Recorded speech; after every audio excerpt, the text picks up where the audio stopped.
Keep going. Keep going. Okay. Who wants to take kind of a point on this, I guess? Crumb, I'll take point if you'll bring up the back and we'll put the squishies in the middle. What's the terrain like right now? Here's a second. Oh, Crom wants to know if there is anything we can harvest from a wyvern body. Good question. All right, so I'm going to answer both those questions then. First off, where you are at right now is a fairly close pinch point in this canyon, with the river flowing by. As you were heading on the trail to your right, there's a rock fall that you had been trying to cross over. On one side, with part of the party, is a large wyvern. On the top of the rock fall is the two younger ones, all that have been defeated and killed now. For Crom, make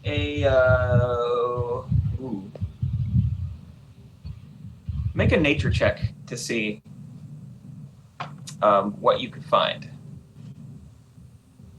I got a 9. A 9. Yeah. Okay. As you kind of start digging around the body of one of the small ones close to you, like there's the general things you would expect on a wyvern. There's some claws. There's of course, you know that there's the poison tip of the tail with kind of an almost large scorpion stinger on it, like the size of a fist. You're not quite sure how to get it off. You can try if you want to. You have a few chances to try here, because there's 3 of them. Yeah, I'll try. Do I do an right. attack roll or? No, actually, this is going to be a medicine check. Or, tell you what,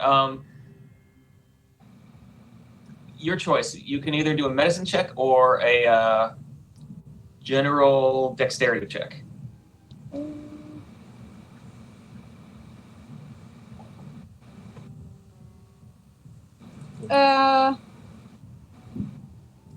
Yeah, I'll just do, I guess, the medicine check is fine.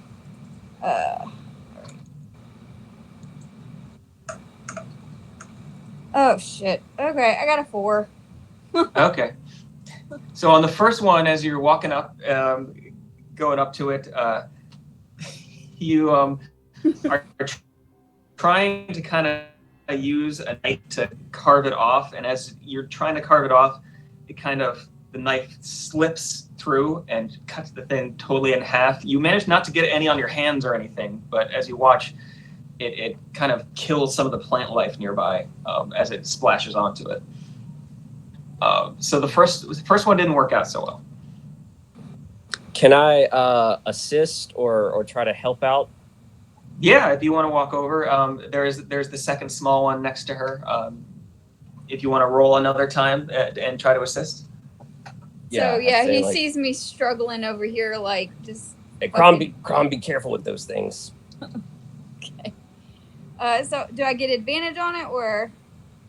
Yeah. So you'd get advantage on it. Yeah. Oh shit.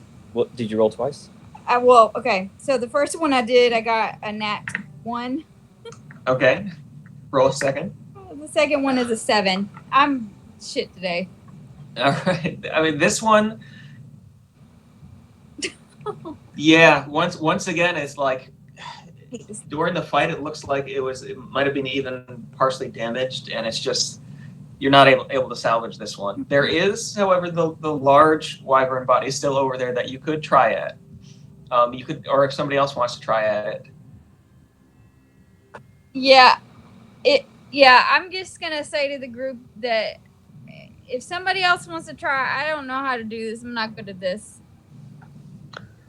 I want to try to get. Well, I don't want to try for the tail. I just want to try for a set of claws. Okay, make a medicine check to see if you can see how to get them off without majorly damaging them. Okay. Natural 20. But with my modifier, it's 19. You have a -1 modifier for medicine. Yep. That's pretty great, but still, you do manage. Are you going for one of the small ones or the large one? The small ones. I'm going to braid one in my ponytail. Ooh, fancy.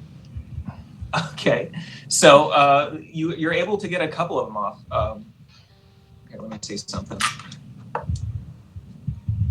Yeah, you're able to get 4 claws. Kind of just carving off, especially the front claws of this, which are wickedly curved and about 4 or 5 inches long. You get 4 of them. Cool. I'm going to offer one to Crumb and see if she wants it for anything. Yeah, thank you. I'll take one, and I guess if nobody else is gonna try, I'm gonna get Chomp to try to help me with the last one, and I'm not going to use the digital dice this time. I'm gonna use physical dice. Come on, So- physical dice. Oh yeah, a 5 and a 20. So I got a nat 20, Nice. and so yeah. All right. Well, Physical dice. Yes. physical dice are always better. Let's be honest.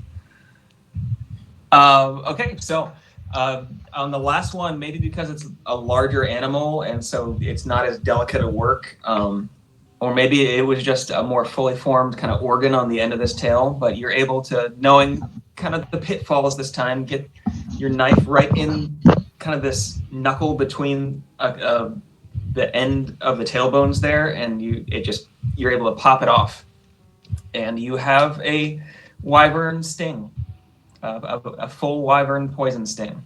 Nice. I don't know what to do with it, but I'm gonna hold on to it for now. All right. Yes. Do I feel like this is their nesting area, or they just attacked us here? Yes. Make a investigation check just to check around, kind of looking around the area and stuff. All right, let's see here.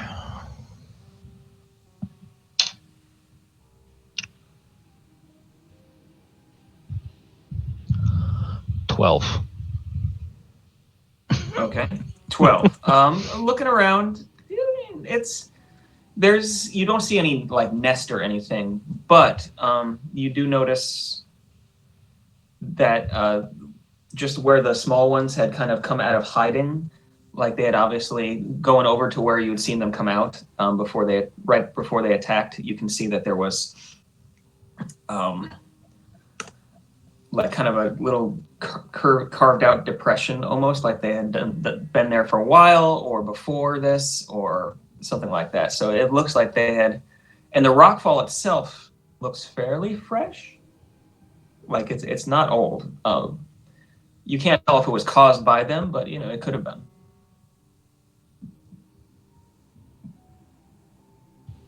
I don't see any like debris from previous victims or anything, do I? No, you do not.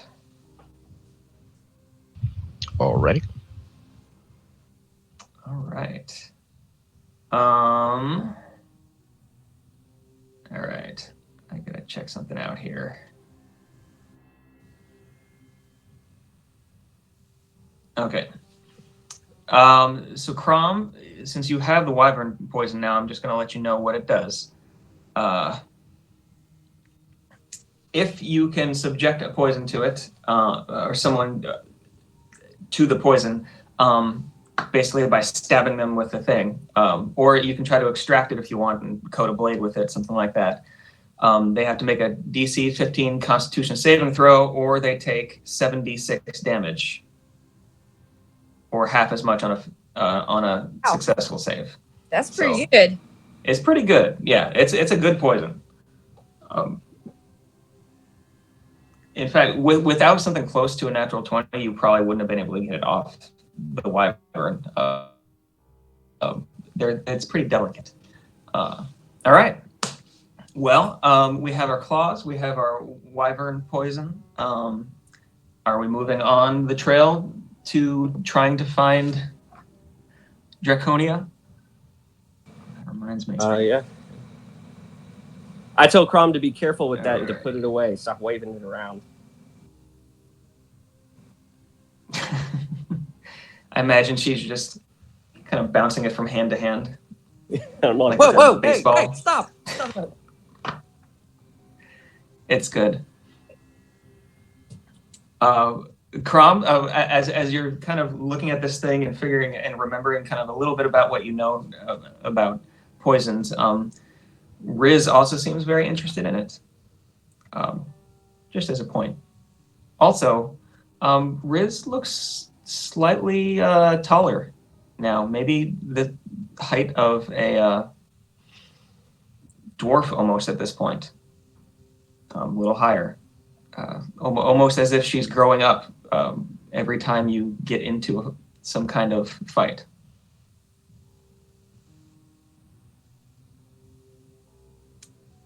Ooh, here we go. Crom says, "Uh-oh." That's what I figured. Sorry, I'm trying to find a map I need here. Oh, gosh. There we go, 132. Sometimes I like having PDFs. Other times, I really wish I had the physical book here. Okay, so moving on. Who wants to kind of helm the, just watching out as you all are, it's a little past midday right now. You still have some hours to travel, and you still have at least a couple days to go before you're anywhere near your destination. So who wants to kind of helm the I'll do it. the travel here? I'll go in front. Okay. The trail here is easy enough to follow, so I'm not going to have you roll a survival check, but if you could just roll a general perception check, just since you're leading. Natural 1. Natural 1. Okay. Yeah. So, yeah. You make okay time. Oh, we lost Sean. There's Sean. Okay. Okay, so you make fairly okay time walking along. You don't see, except for at a very great distance, possibly, any more wyverns flying around or anything like that. Of course, you keep getting distracted just by these strange kind of shiny purple butterflies that seem to be here in the kind of shadiness of the canyon. Every once in a while, a little bit of light will catch on their wings, and your head kind of turns and goes, "What?" every time it does. And so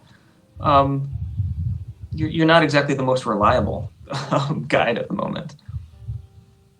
But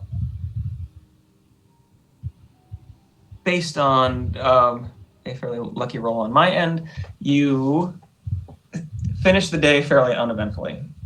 And bedding down for the night, I'm guessing y'all do the usual of putting up the dome, and Sirthis, you're keeping an eye out. That's correct. Okay. Could you just, for the heck of it, roll for Casilda a perception check for keeping an eye out that night?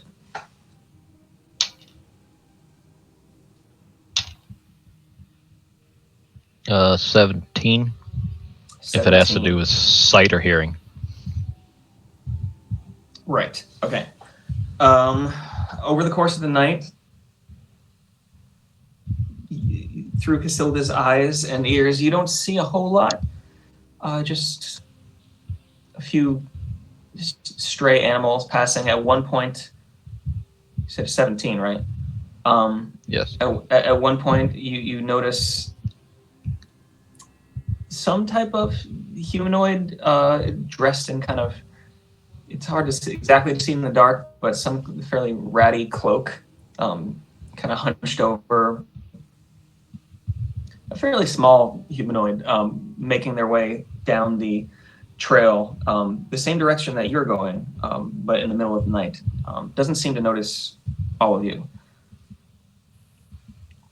But other than that, the night passes uneventfully, and you all wake up in the morning after 8 hours of long rest, the dome disappearing at that point, as it does in 8 hours, and the sun, even though you can't see it being fairly deep in this canyon, you looking up, you can see the light kind of diffusing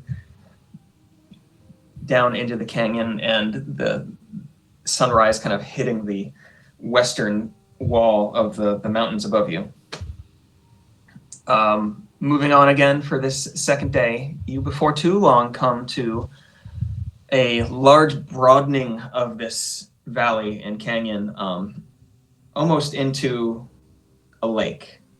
It's still flowing, if more slowly here. Definitely not at the same white water level that it was back in the very narrow confines of the ravine, but still not still as you would expect a lake to be. And as it starts kind of broadening out, you realize that if you're going to go east, you're going to have to cross. Would anybody like to figure out how you're going to cross the river? As there doesn't seem to be any bridge.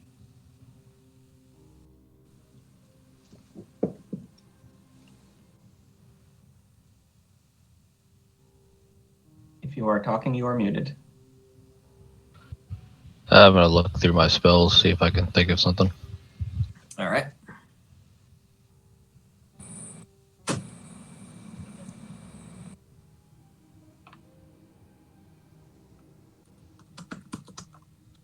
All right. Scary stuff. How wide is it? Well, it depends on how far you end up walking into this kind of broadening valley here. As it broadens, there's the water seems to follow it, fairly shallowly in a lot of places, but still flowing at a pretty good clip. It's as at the very kind of mouth of the canyon, maybe 15, 20 feet across, but fairly deep and very swift. As it broadens out, it's more like maybe 50 feet across, 40, 50, a little bit more shallow. And while still strong, it's not moving at nearly the same clip.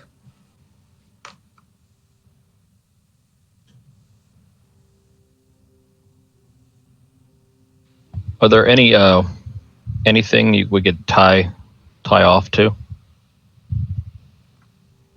I mean, looking around, there's definitely a few okay-sized trees around on either side. So yeah. All right, I think we have rope, right? I'm pretty sure we do. Yeah, I think between the four of you, you probably have some rope. I have levitate if we needed to get something to the other side, like to tie off or something. I can levitate one creature or a loose object over to the other side. Ooh, who wants to go? Like if we wanted to create like just a rope tied from one side to the other that we can hold on to as we walk across or wade across. How long does your levitate last? 10 minutes. Okay. We should be able to get across in 10 minutes, I think. Well, I'm saying like if we tied one end of the rope on this side of the river, Mm-hmm. and then tied the other end of the rope to something on the other side, and then we can all just kind of like pull ourselves across. But we want to try to get our rope back, but that would allow you to be able to untie the other end, and we can get our rope. Oh, yeah. Thinking. Because I was going to bamf for whatever the hell across and all that stuff, but that'll work too. Granted, you got to get over to the other side. So, This is true. I guess. Water or move the water. What's that? Oh, Crom was wondering if we could freeze the river or move the water. I mean, that's Anything's another way. possible with enough study. all right. So what do you want to do? Okay, how's this? Because levitate isn't exactly fly. We'll tie one side to here. I'll bamf over, tie it over there, and then you be the last one and untie it, and I'll pull you across. When you bamf, how are you going to carry one end of the rope?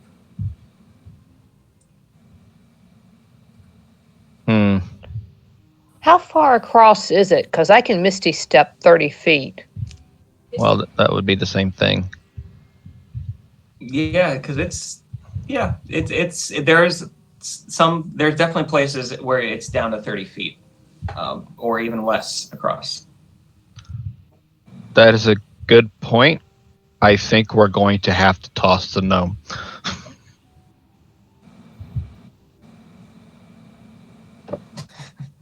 What does the gnome think about that? Yeah. I mean,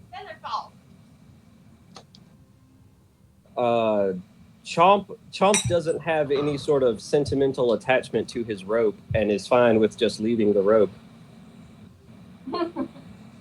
Okay, but you still have to get across. So I figure you cast levitate, Crom puts you across the river, and then you tie it off again. Well, I can move myself while I'm levitating. I need to learn that spell then. That's true. Like, how am I gonna get It says that I can the target can move by pushing or pulling against a fixed object, or I can change the target's it says I can change the target's altitude by 20 feet in either direction. Yeah, it's not lateral movement. Now, you could still have Crom just shove you as hard as she can. That's true.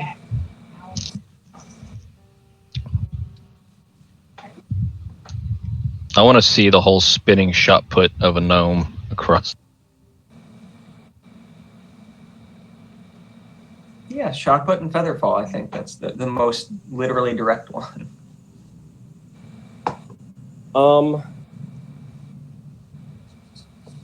Yeah, so Crom, do you think you could throw me across the river? I can try. Because, I mean, I'm assuming it says that pushing or pulling against a fixed object, which is like climbing, so... How am I gonna get across? After you get across, you're gonna tie it off. Yeah, I'll carry one end of the rope and levitate myself, and you push me or throw me or whatever. I thought they could. Oh, but they can't take something with them. Wouldn't it be easier and safer just to let me Misty Step across the narrow point instead of throwing poor Chomp across the river? But then you're on the other side, and you don't I can carry my rope. I have a rope. but then you're on the other side with the rope. We need one end to stay over here. Yeah, tie off one end on a tree and then I'll Misty step over with the other end of the rope. I don't think it works that way because like a teleport. So Oh, either okay. you go over without the rope or you and the rope go over together. Okay. I just hate seeing Chomp go into the river. Throw a big heavy stone instead of a person. Yeah, I guess if He should be fine as long as he's levitating. So he's not going to go in a river. It's a big rock. We just need to get him across. That's all.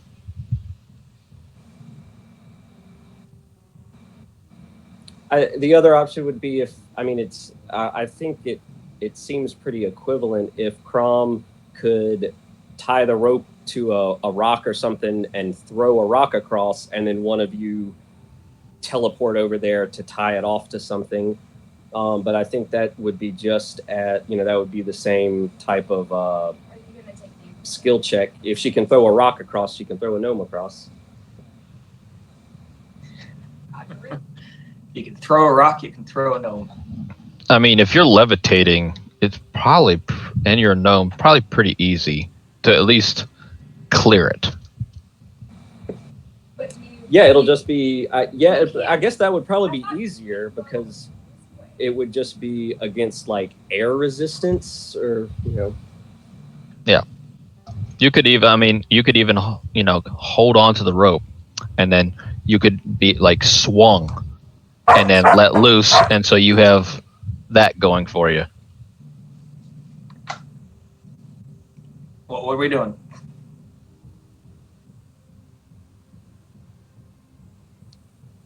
Yeah, I'll take one end of the rope and levitate, and Crom can fling me to the other side. All right, go for it. Crom, make a strength check. I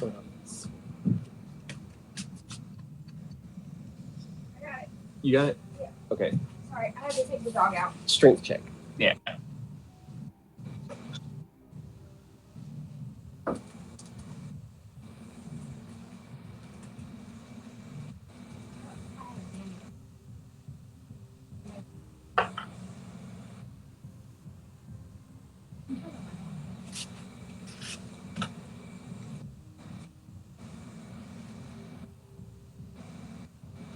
rolled an 8.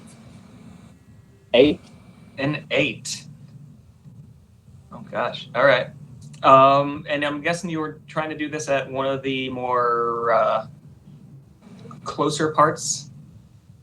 Sure. Yeah. Okay.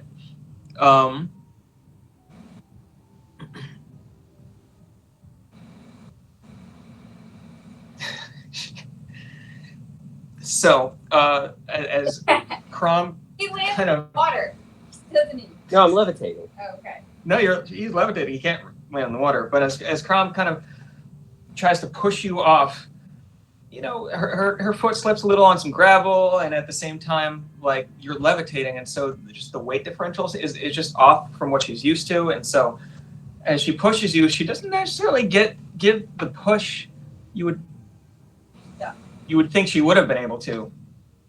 And as you near the other side, your momentum starts to slow, and you can tell you might not make it to the other side. I start flapping my arms. Make a dexterity check. You do see some branches kind of off the side of some trees that might be within reach, if you can catch them.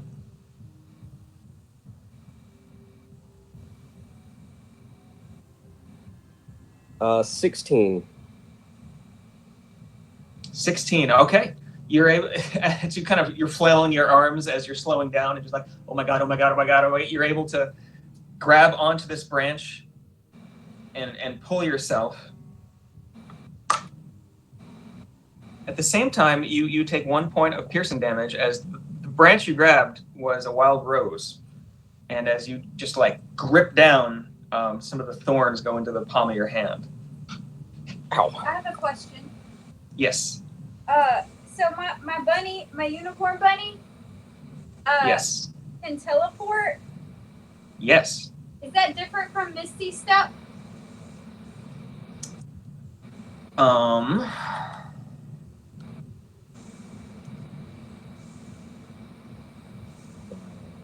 that's a good question. I hadn't thought about that. How I can't remember how far it says it can 40? teleport. 40 feet. 40?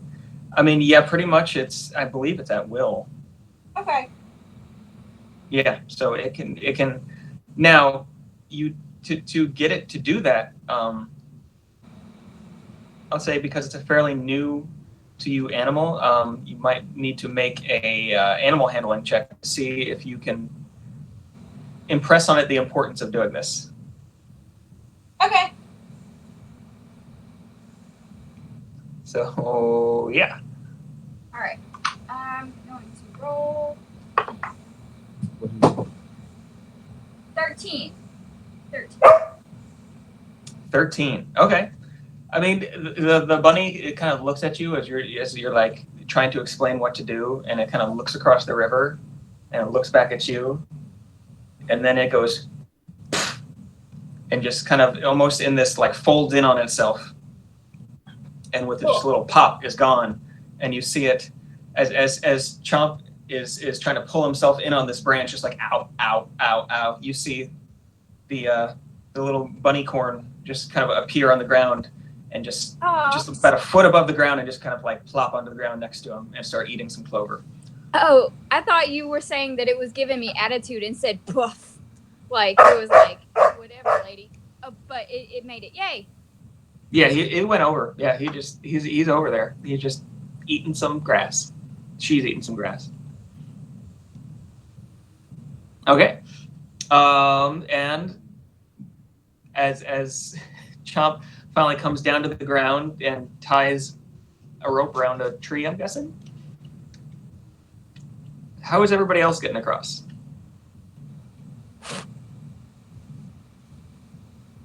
I'll Misty Step. So it's just me who can't teleport. Am I the only one who can't teleport or get across some magical way? Pretty much. Yeah. Okay. Okay, bye guys. See you later. Y'all have fun. But you have a rope. Okay. Okay, cool. So I can, what do I need to roll if I want to pull myself across with the rope? Strength or? Make an athletics check just to see how you do, yeah, between the swimming and the pulling and the walking and everything like that. 22? Okay, yeah. You pretty much just hand over hand, just drag yourself on the rope over. And there's no problem with it. You're a little wet when you get over. And as everybody else is entirely dry and is kind of watching you do this, it's a little annoying that they couldn't help you more. But in fact, the whole time Riz is on your shoulder, somehow still, even though she's getting to a pretty good size and is kind of whispering in your ear, I can't believe they're making you get soaked to come across here. That's just so rude. Yeah, really. I agree. All right. The rest of you watch Crom pull herself over. And yeah, you are across the river. And there is another path here on the other side leading kind of north and east. I'm guessing that's what you're following. But following it for the rest of the day, you see as the river widens more and more until it strangely becomes an actual just marshy lake, like fairly shallow, just with the sounds of frogs and different insects buzzing around. You hear occasional large splashes from somewhere out in the lake. You're not sure what that is, but it doesn't seem too close. Who was leading today? I can't remember. Was that Roland that was? Or was that yesterday? Yes, Roland. Well, I can lead again today if y'all trust me after the purple butterflies. Yeah, to you. I mean, nothing Crom bad is happened. like, you guys have got to start doing more stuff. So yeah, somebody else do it. All right, Roland, roll a perception check.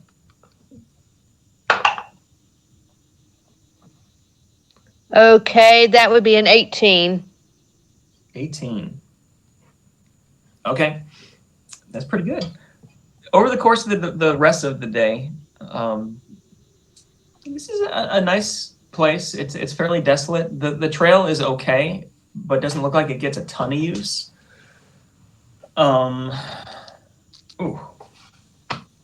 And so it's easy enough to follow, even in places where it gets kind of marshy, and in a couple places, some recent rains look like it's flooded out part of the trail, and you kind of have to, pick your way through before you get back to a definite dry trail again.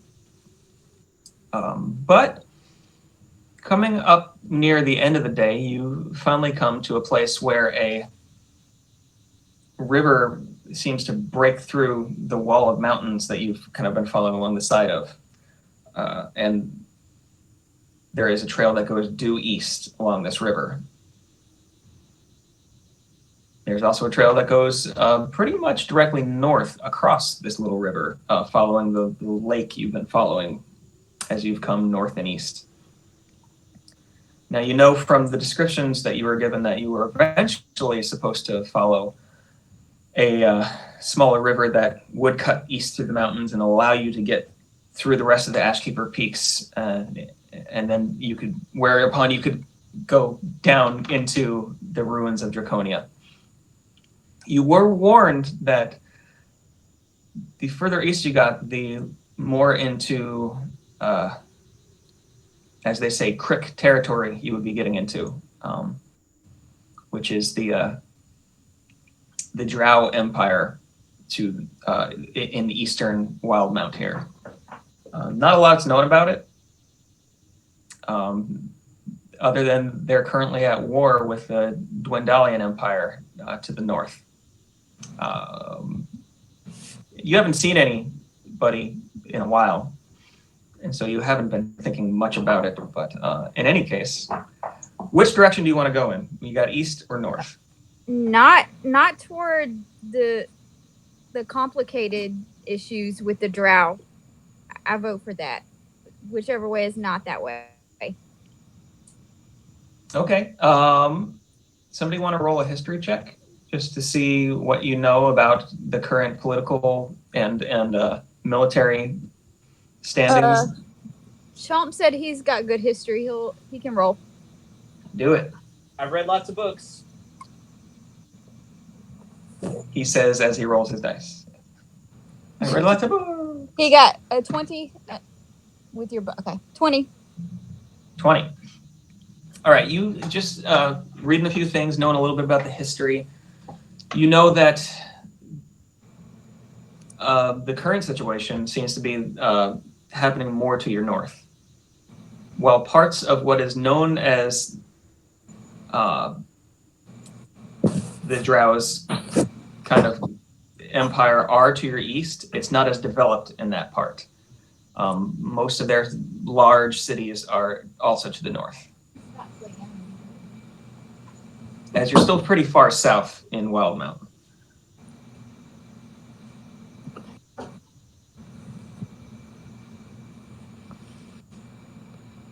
So we can.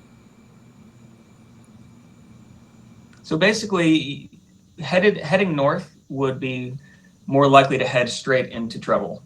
Heading east, you may run into trouble, but you're not going to run into the war. Okay. I vote east. Who's with me? I'm with you. Yeah.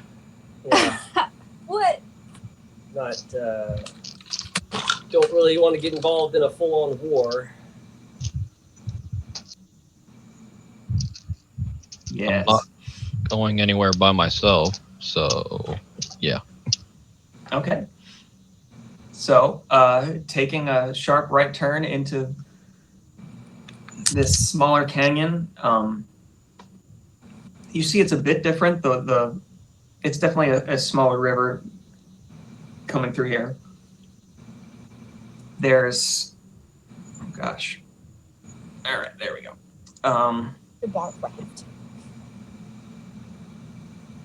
There's a good amount of icy water kind of flowing. It seems like it probably comes down a lot from the mountains, but a lot of it also cuts straight through the range here. A little bit like the canyon you had been headed through when the wyverns attacked, but thinner. And the track here going along is not nearly as wide. It's barely wide enough for one of you to walk along in single file at a time. Okay.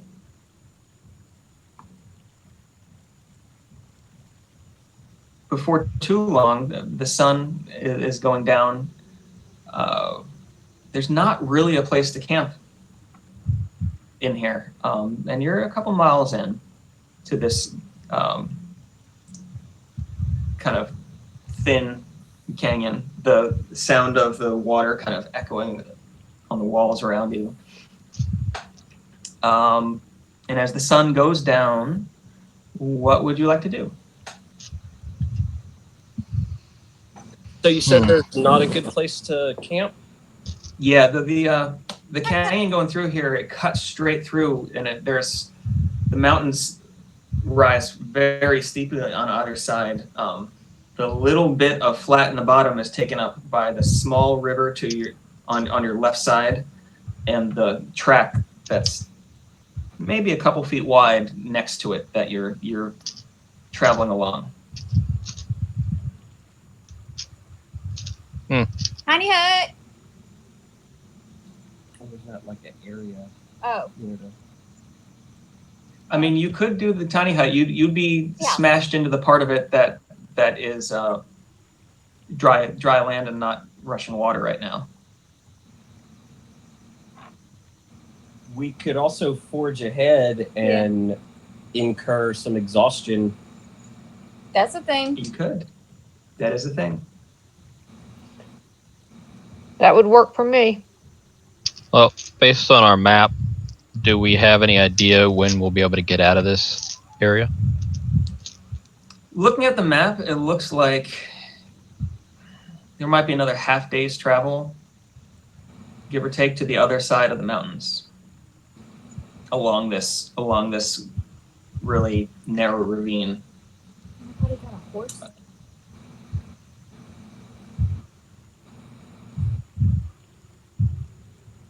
So it's doable.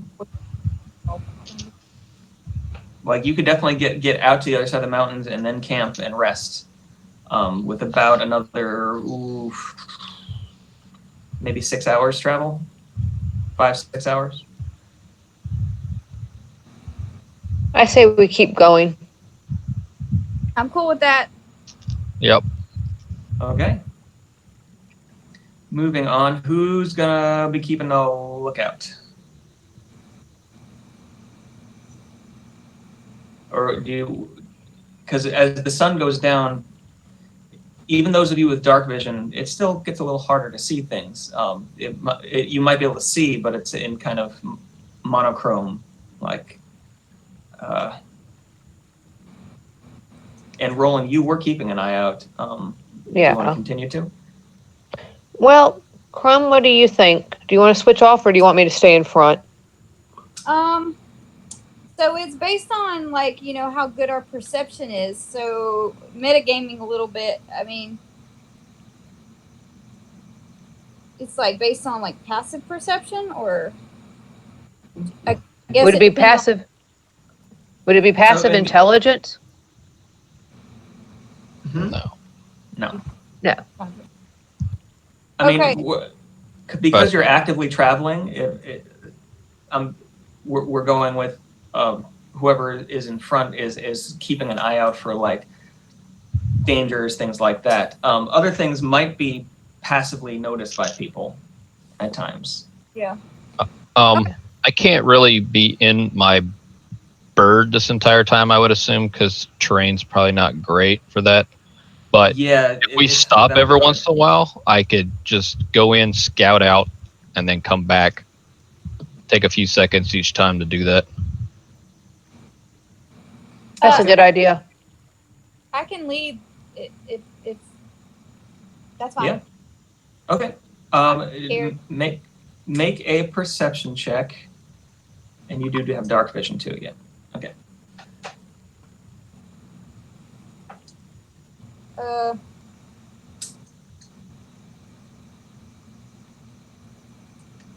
Sorry. 12. 12. Okay. Yeah. I mean, with the adrenaline of kind of trying to, hike at night and stuff like that, you start to kind of jump at things even a little bit, even though you don't see a lot going on.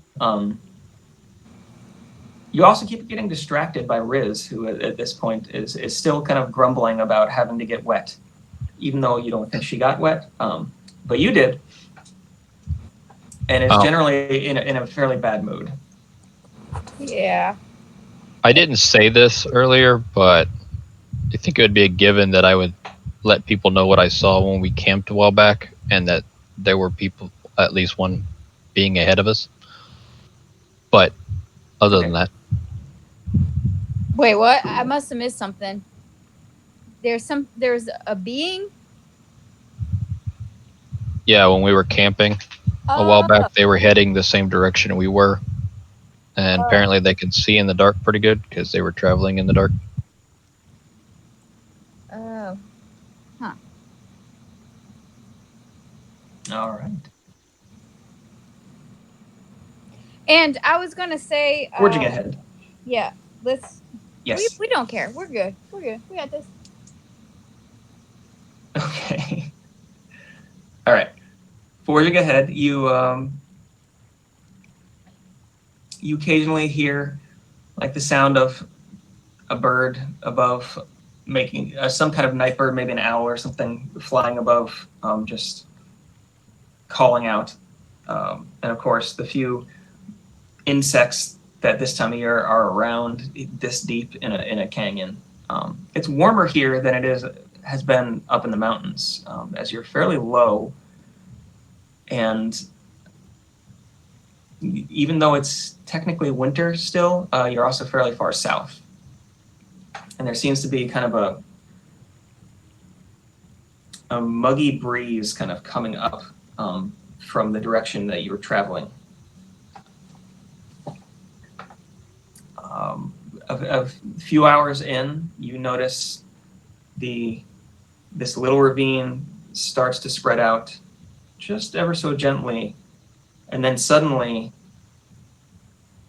you come up a little hill where the water is flowing kind of almost in a little 3-tiered waterfall.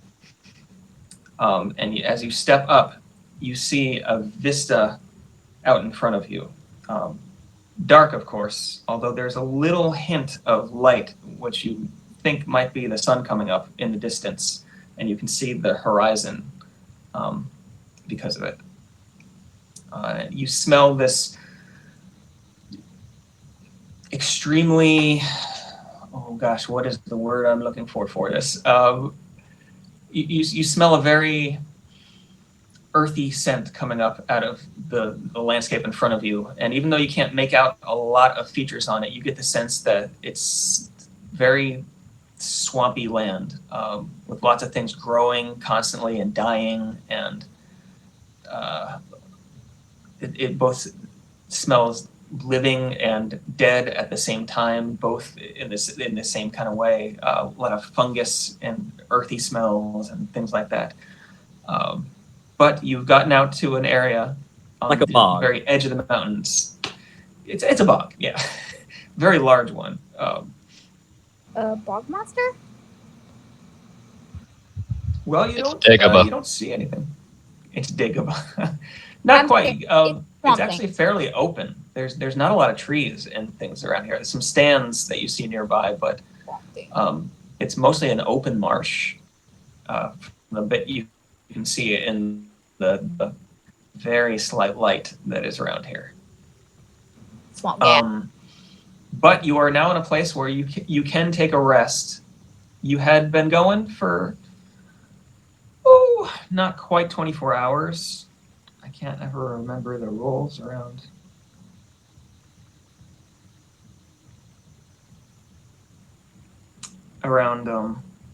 exhaustion. Let me see here.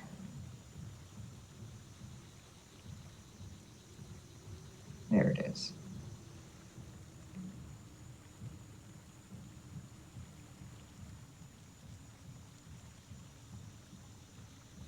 Yes.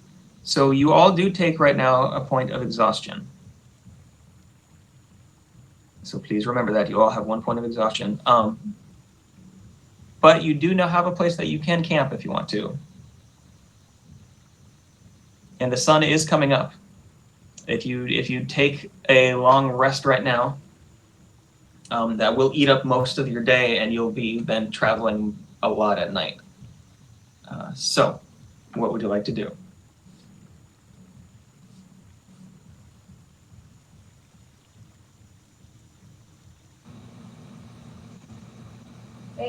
And the level of exhaustion is disadvantage on ability checks, I believe.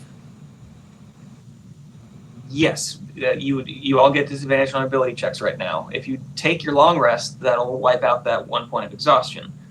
But that'll basically reset your stuff so that you'll be then traveling a lot at night. You could take a really long rest if you want and just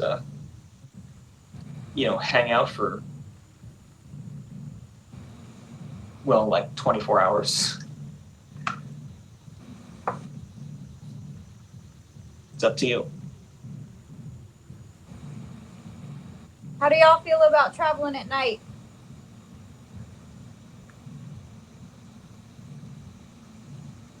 I'm fine with it.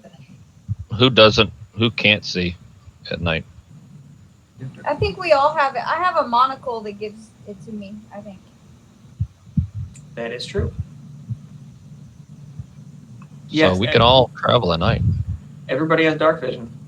As long as nothing happens to my monocle, I'm okay. Well, strap that thing on. All right. So yeah, So just take a long rest and we'll sleep all day and Sure.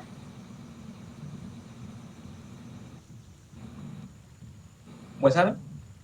so we're gonna sleep today and then travel Yeah. tonight. That's what it sounds like. You wanna Liam and Tiny Hut? Yeah, I can do Liamon's tiny hut and make the dome sort of opaque so we can get some shut eye, make it kind of dim in here. Okay. Turn the lights down. All right. So taking your rest, you do lose that point of exhaustion. As per usual, Cirthus, could you roll for Casilda? See what she sees while you all are resting in the dome. I'm gonna do that, but I'm also going to, because we're still near the rock and stuff, right? So I'm gonna You hide are in the still- rock, Yeah. but I'm gonna hide in a way that I'm a little bit away from them, Okay. just in case. But close enough that I could still cover them and me, Okay. as long as nobody's looking. Maybe if we get attacked, I can surprise them. Let's see Sure. here. 14. 14. Okay. As you all, as most of you in the dome kind of feeling very tired, having hiked a long way through the mountains, and now being on the other side, much closer to your destination. And Chomp kind of dims the lights, as it were. You get a good rest. Cirthus, you also get a good rest in your rock.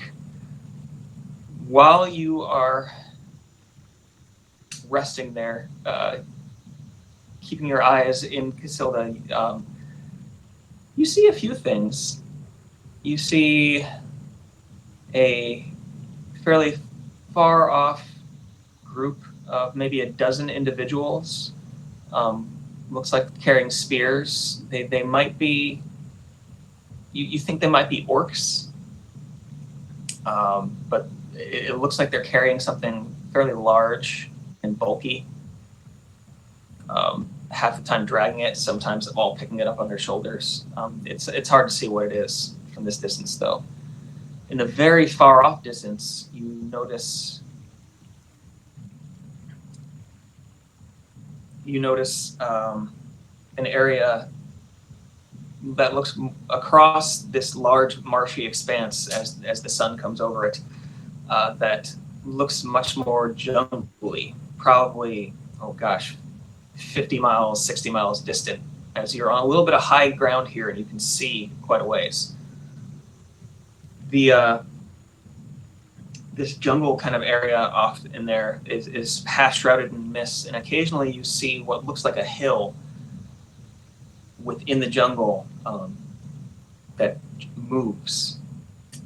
One here, another there, that slowly seem to almost drift across, sometimes past each other, sometimes with each other. It's very strange. These hills have to be the size of a good-sized town, and they seem to be very slowly moving through the forest out there. But as the day wears on, coming to a little bit later in the afternoon, you are all awakened as the dome disappears from around you and dissipates. You feel nice and rested. You no longer have that point of exhaustion. And you still have a little bit of light to go before the sun goes down today. Looking around, you can see that the landscape along the mountains opens up to the north and straight to the east and to the south, where you can see the mountains kind of to the south curve a little bit east as they kind of follow the edge of this marshland here. It also looks like the trail you were following kind of peters out pretty quickly, as some smaller game trails go here and there, but there's no real road going through this part of this country. What would you like to do? One, the creatures with spears.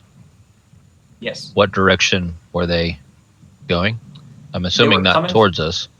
No, they were not. They were heading from the south and heading north. And that's towards the swamp area? Well, I mean, everything in front of you is swamp area. This is, except for the little part of high I meant ground. the jungle. Oh, yeah. The jungle is pretty much due east, and it's quite a ways off. The group of individuals you saw were closer than that by quite a bit, maybe only a quarter mile distant.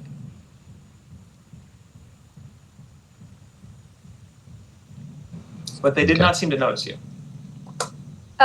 Did he? Are you gonna tell us that you saw that? Of course. Okay. I would always brief you guys. All right. So Okay. we keep going east? Question mark? Yeah, we're supposed to head Well- east, right? Or Well, you were supposed to head east through the mountains. You're now through the mountains. Okay. So looking at your map, let me look at the map. Because the map that you originally had wasn't entirely accurate, and you had to kind of write in things and or change some things on there. But from the look of it, where you are right now, from the same spring that the little river you were following came from, there's another river flowing out the other side of it. Almost, there's like a little rock formation where it comes up. On one side, the little 3-tiered waterfall goes into the ravine. On the other side, another stream heads the other way to the east and out into the marshland. Looking at your map, you can see that you now probably need to head south. As the ruins of Draconia are somewhere in the mountains where they seem to kind of curve off to the east, somewhere down south of you. Okay. Yes. Yeah, so you need to head south. It was Yeah. There's a lot of words to say you need to head south. Cool. Yes. Well, without roads, So- we can just make like a just straight line, plot a course, and go. Pretty much. Yeah. So making your way through the marshland, or do you want to hug the mountains here, or would you like to go further out into kind of the marshy bog areas? Hug the mountains. Yeah, I Okay. love mountains. Mountains are good. Mountains are good. I hug him. Chomp will go along with whatever the group thinks, but I think he would probably just say the shortest distance is a straight line. Let's not complicate it. Let's go straight across the marsh. But I'll go with you guys. Yeah. Yeah, because it will take a little longer hugging the mountains. At the same time, you'll probably get less wet. And be That more is good. protected on one side. I'm just thinking there are creatures that live in the marsh that probably have really high hit points. Is that Margaret saying that, or is that? Yes, Margaret. Metagaming. Okay. I mean, there's creatures with high hit points everywhere, let's be honest. Okay. Walking through, who is leading? It's up to y'all. Crumb, do you want to lead since you have that mountain terrain thing going on, don't you? Yeah, that's cool. I can lead. Cool. Just roll a perception check.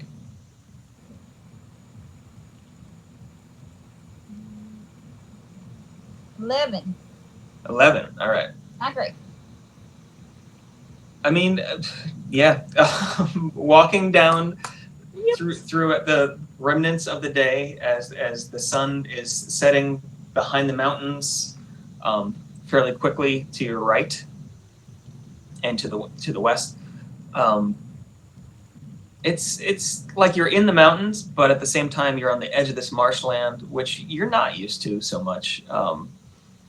Just the kind of heady smell of the water and earth and everything. It's not exactly disorienting, but it leaves you on edge a little bit, and so you're a little distracted. You're also distracted because once again Riz is grumbling away. This time walking next to you. At this point, she's seeming fairly angry with everybody else in the group, and in fact starts to talk about how you should teach them a lesson. They're taking you for granted. They're always following you around and relying on you, but they make you swim across that river and they make you do most of the fighting and all this. Maybe you should just slap one of them around a little bit. That's funny. Crom laughed a little bit at it. Do I need to do like a Well, it's so opposite of perception? opposite vision. Well, I mean, it depends. What are you thinking? I mean, I think Crom thinks that she has a right to do all of the work because she's stronger than all of them. So my mentality is that, yeah, duh, I should do it all. So I'm not really in agreement with Riz, but Yeah. you know, I don't know if she has any kind of sway over me. I mean, she doesn't. I mean, like, you like Riz, but you disagree with her, and that's fine. It just, the more that you kind of push back on that and kind of mutter under your breath, you know, because, you know, back to her, the more she seems to get angry with you. Yeah. The kind of darker her mood gets. Just, yeah. Okay.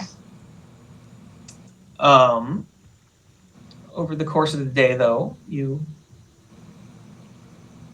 don't run into much. At some point, you hear this kind of loud coughing roar in the distance, almost like, imagine like a lion, but you don't see what it's coming from.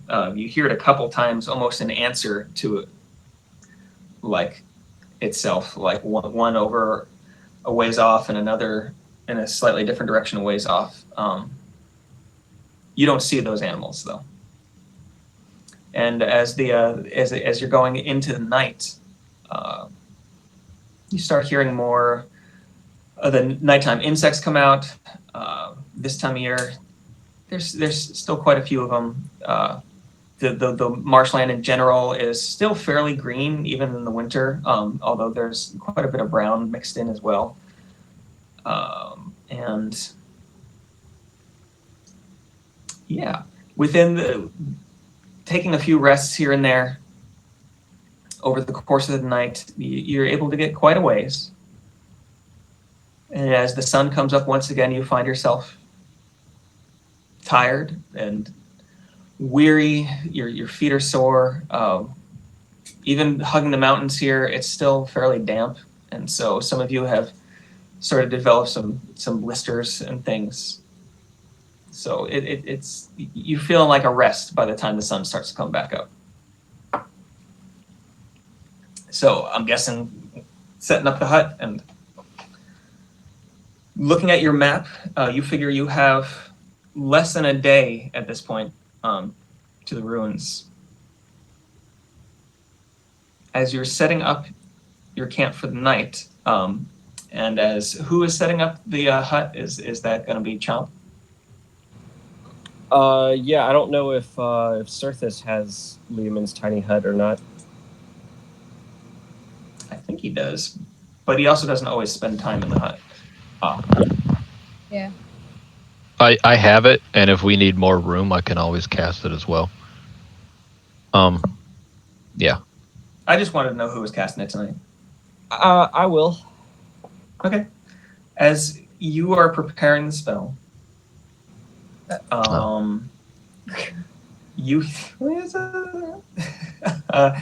you all hear some rustling happening from some of the tall grass, maybe 20 feet away.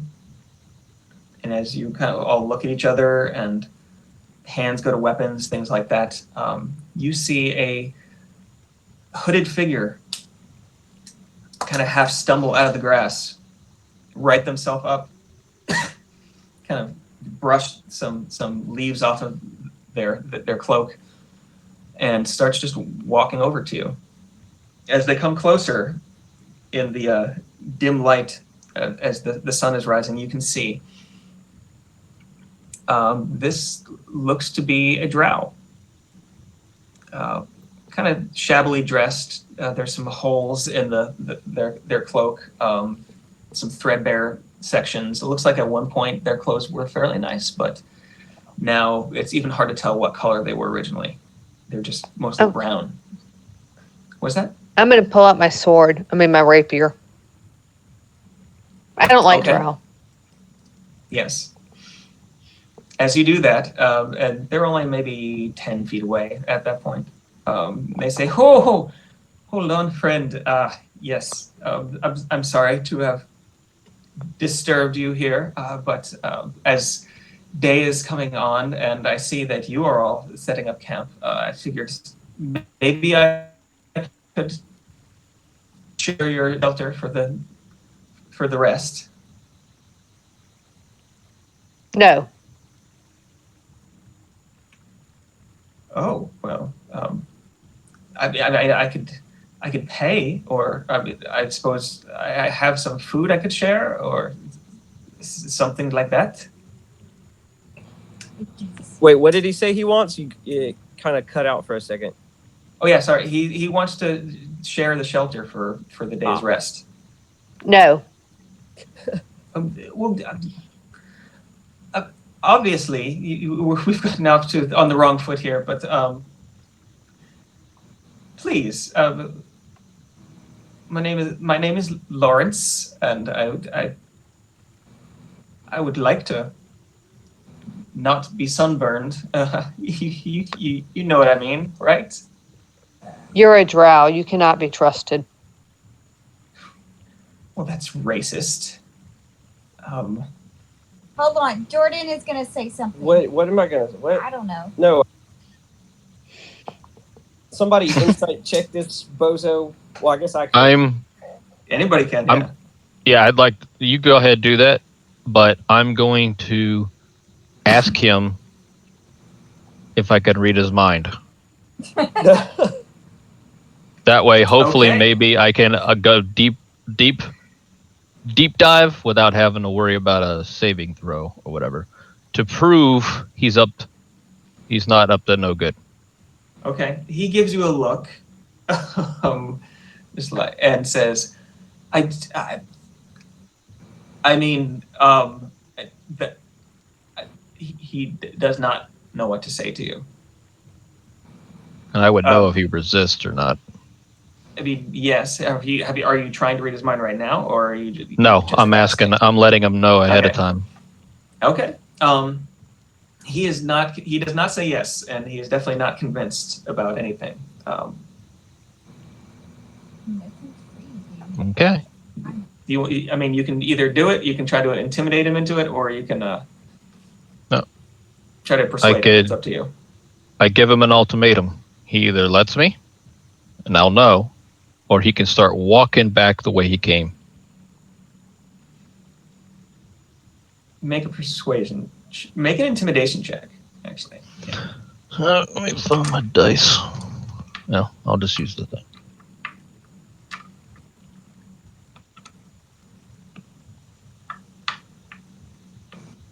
I want to insight check to see what my first impression of his offer. Okay.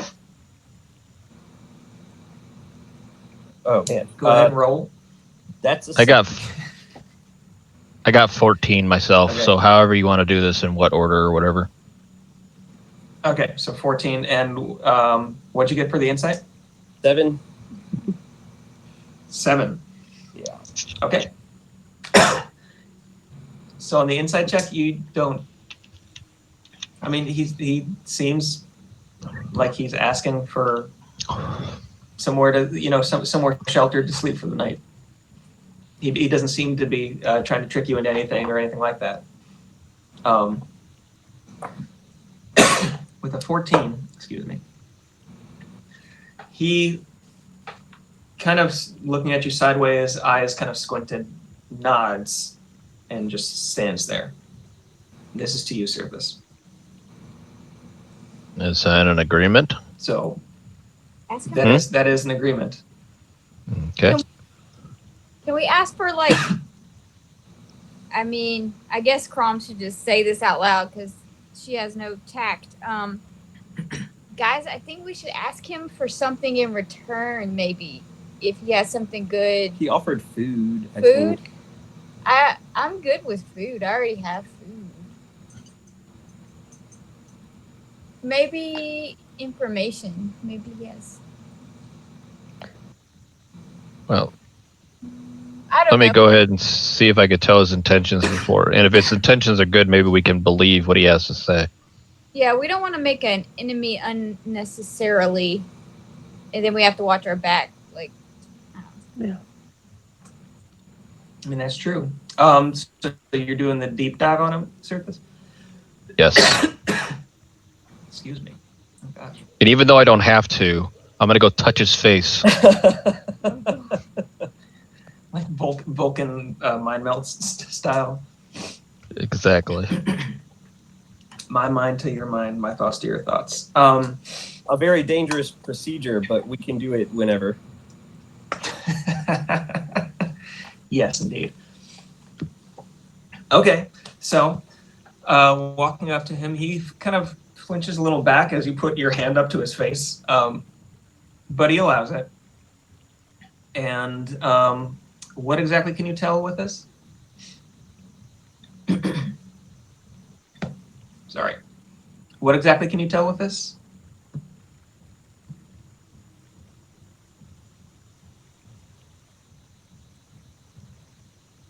Cirithus?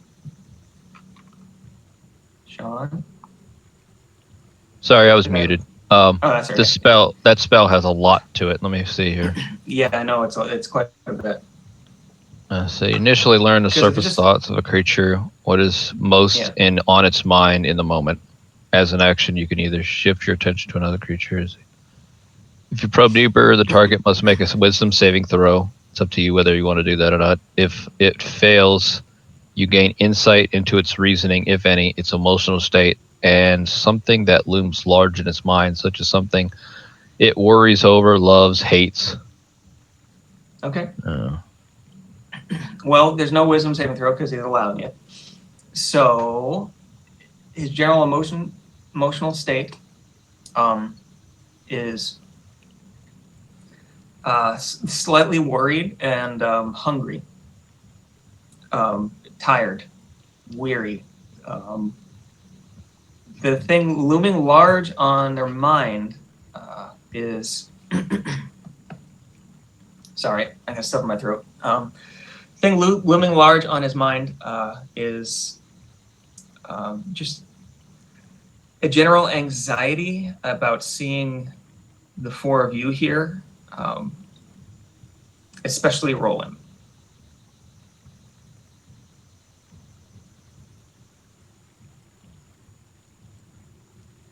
Okay. I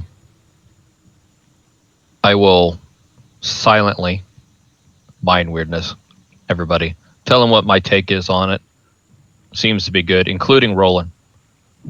And I offer Okay. Roland a separate tiny hut if they wish.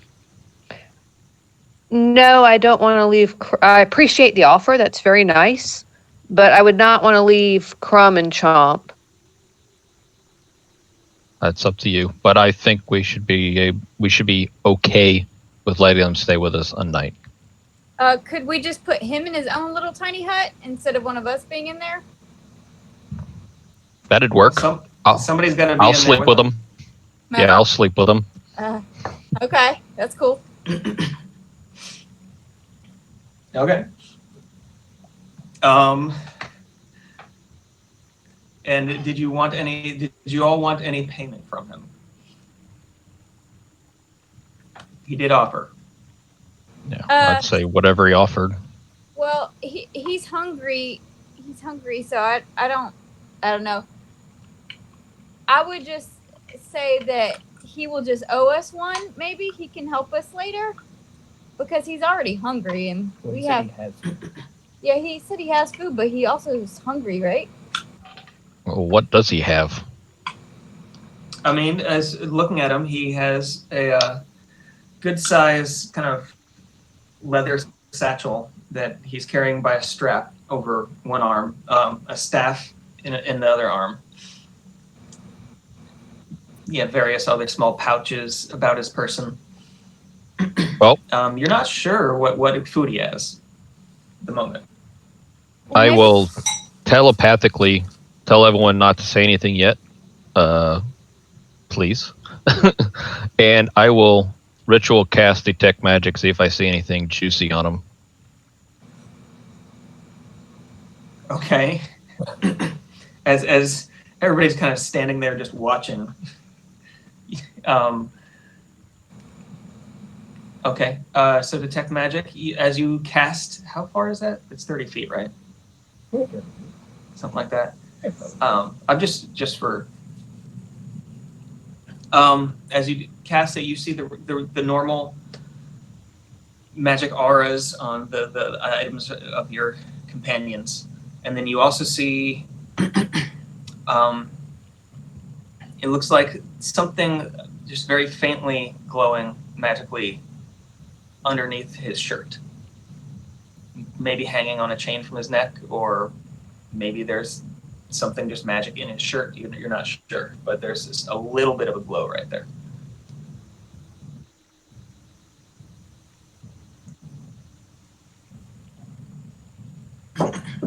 I'm As going he kind to of- add. Yeah, sorry. What's that? I was going to say he kind of is just shifting uncomfortably now as you're staring at him, Mhm. and all of you are dead silent and whispering to each other. So what's in his shirt you can't actually see. I kind of see a glow coming from it.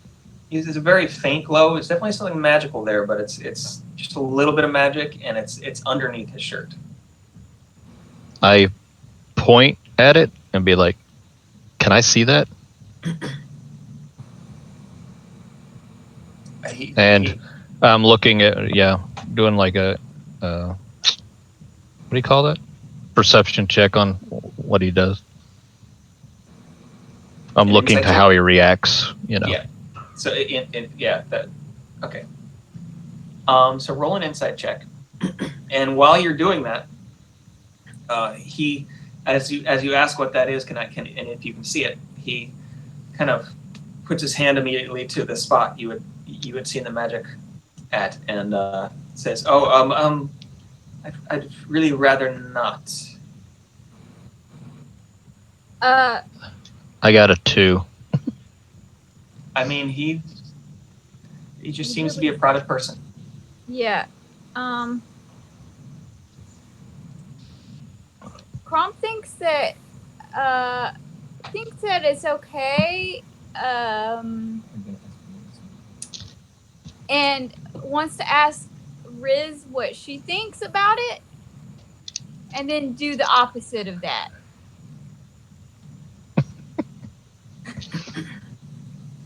Okay. So Riz, who you had not been paying attention to as you were kind of paying attention to what's going on here, as you look over at Riz to ask her, you see this look of strange, you can only describe it as hunger in Riz's eyes. Like this, she is intently watching this drow. Huh. And as you ask her what she thinks, it does not immediately actually even respond to you. Just is watching them. Well. So I don't know how y'all feel, but I think, I don't know, maybe our former party members have rubbed off on Crom a little. He was a paladin. So Cleric. So Crom is feeling a little like we should help him out, you know. But I can maybe intimidate him so he doesn't try anything, or he is too scared. But whatever y'all think, but that's just Crom's take. As long as he stays in a separate hut. I'll sleep with him. All right. Kind of. He's going to have a hard time sleeping because once I'm in the hut, I'm going to meld into the earth.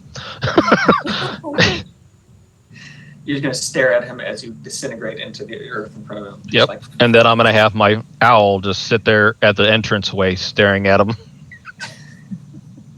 Creepy. Okay, so putting up 2 huts, the 3 of you in the one, and then Cirthus and your new friend Lawrence in the other.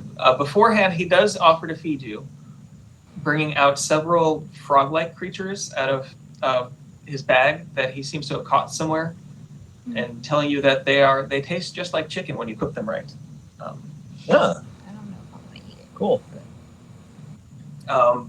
He gets a small kind of smoky fire going with some half wet twigs and things from around the bushes in the area, and They cook up okay. They smell a little weird, and some of the spices he uses to flavor things are not exactly what you're used to. But it smells okay, and he seems to really tear into it, being fairly hungry. Does everybody else want to eat some frog creature? Yeah, I'll try some. Okay. Tom is gonna Eating pass. some of... Okay. What about you, Roland? I'm going to watch and see if anybody kills over first, and then I'll eat some. Okay.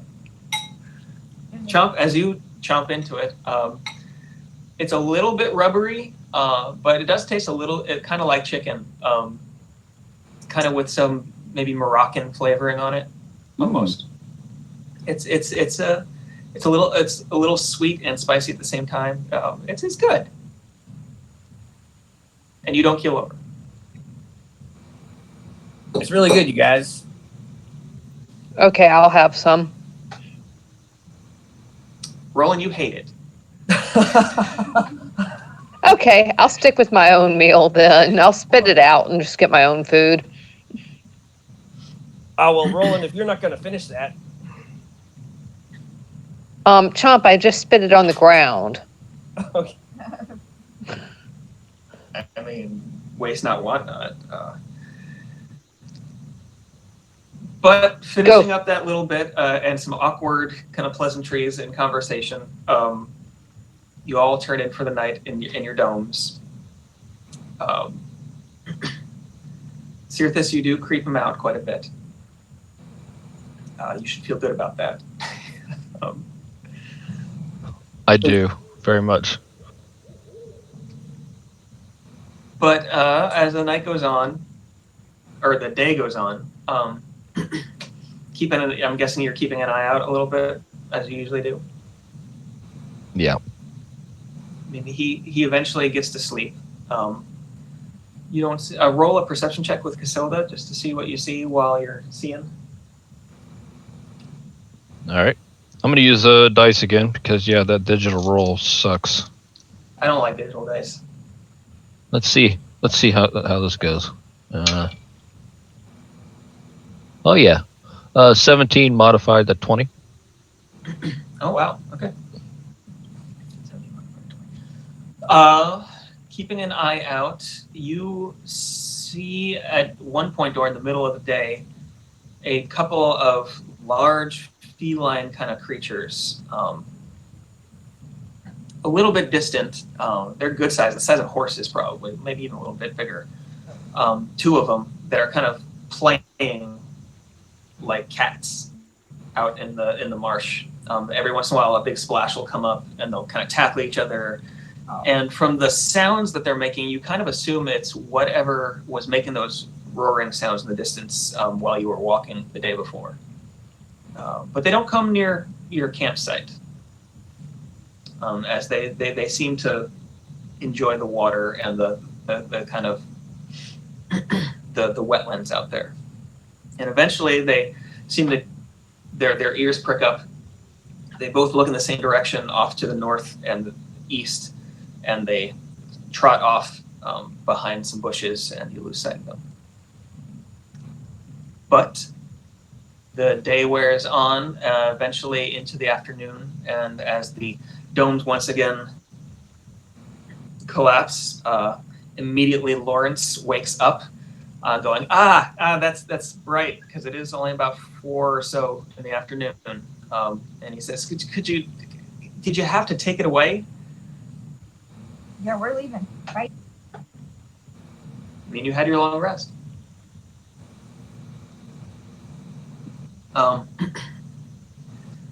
He puts his cloak hood up and kind of crosses his arms and goes and sits under a small bush in a little bit of shadow that's there. I mean, And then I suppose the 4 of you are leaving. He doesn't seem to really want to start walking in the middle of the day with you, but as you are packing up, getting your stuff together, he does say, where are y'all heading? has he even said thank you at all? I mean, I mean, he really hasn't said thank you. He did try. He attempted to feed you, but he didn't. Hasn't said thank you. No.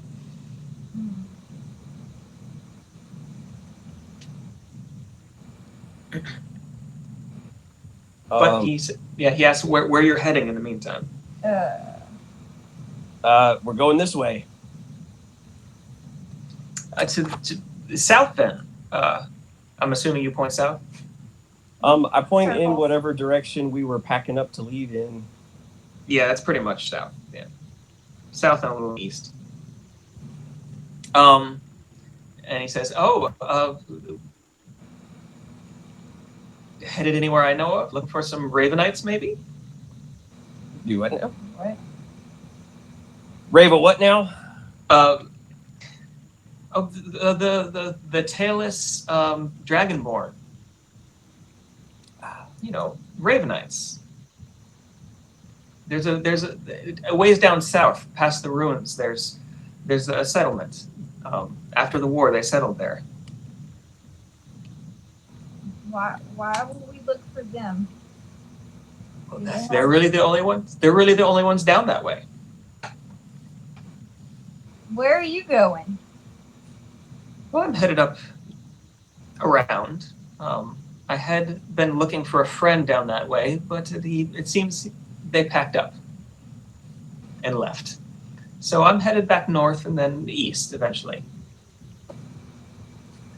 Well, safe travels. Okay. Be careful down there. Oh, well, yeah, I guess, any pointers?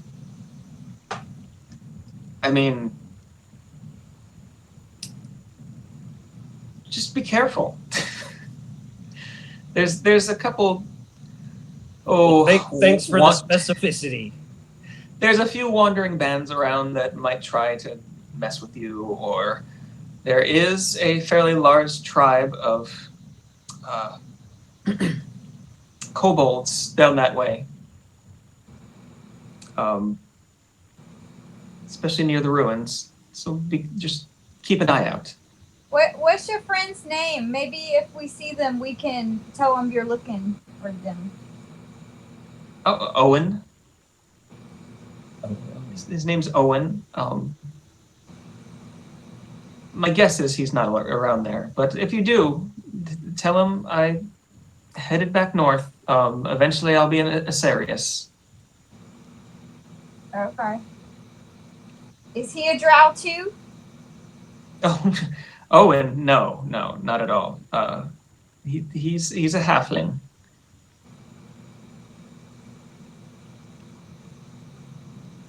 In any case, I suppose I'll see all of you. No. All right. He kind of just hunches his shoulders over and settles into the shadow of the bush to wait out the rest of the day.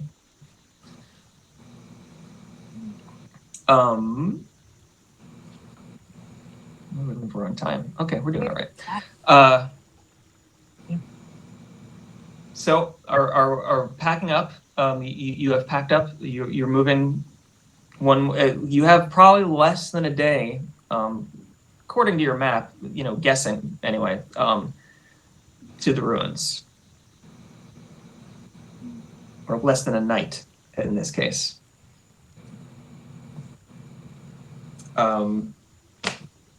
So moving on out, you every once in a while looking over your shoulders to see Lawrence kind of fade away. He watches you for a while, and then as you get further and further away, you kind of lose sight. Who is heading up today's walk? Yeah, I could do it. It's fine. All right, go for it. Perception check. Okay. 16. 16. Okay. over the course of the day, some rain comes through at one point. Not heavy stuff, but you know, you get wet enough to be a little bit miserable. And some wind also coming up from the south, blowing across. It seems a little cooler than the breezes that had been coming out of the marshlands earlier in the day. You don't see much of anything. You hear the occasional splash or bird cry, things like that. But eventually you come over a small ridge along the mountains you're following and see a large kind of cut in the earth in front of you, going into a ravine. What you've heard described as the Dreamoth Ravine, where Draconia once floated above. It's been progressively getting less and less wet as you move through on here, and now looking down into this area, you see a small stream going through, but it's definitely cooler here. Like I said, it's drier here. And generally more foreboding, I guess you could say.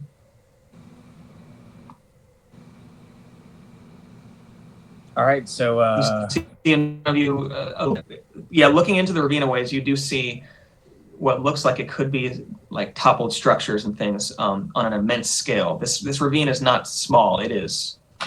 It's large. Yes. Sorry. Go ahead.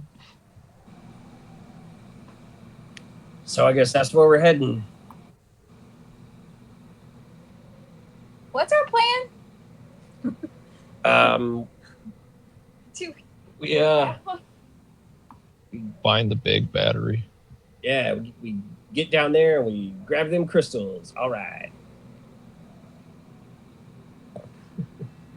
I think that is the idea. Yeah. Okay, don't get sidetracked. Okay.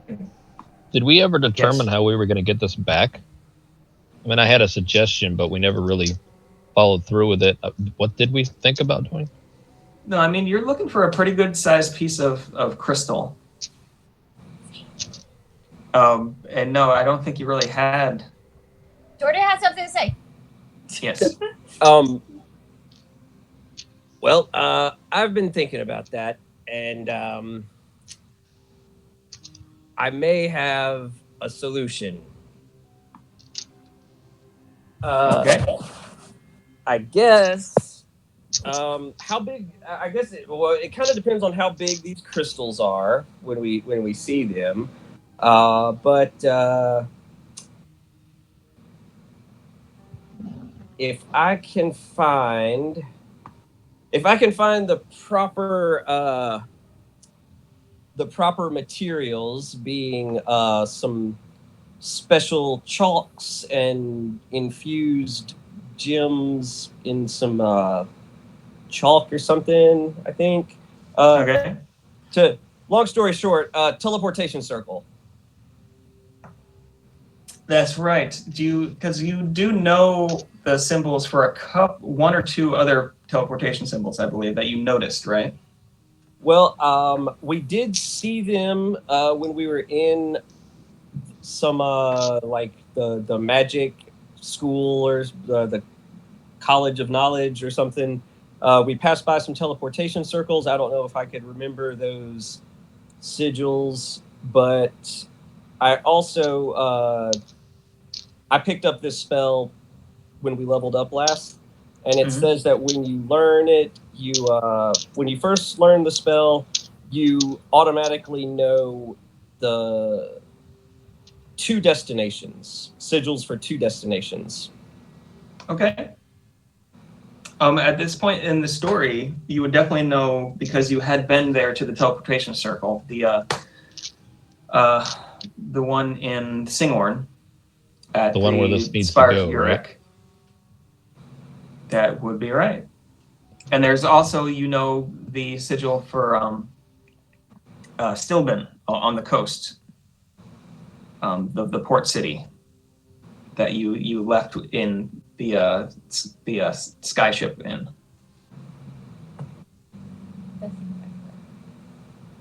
Yes.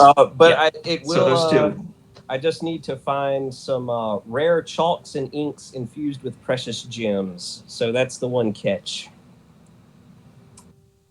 Well, you have to shop around, I guess. Yeah. If we come across any kind of settlement or some an individual that might have them, I don't know, but just Okay. we be on the lookout. I take it they're too big to fit into my bag of holding. I mean, I don't know. You haven't found any yet. Ah.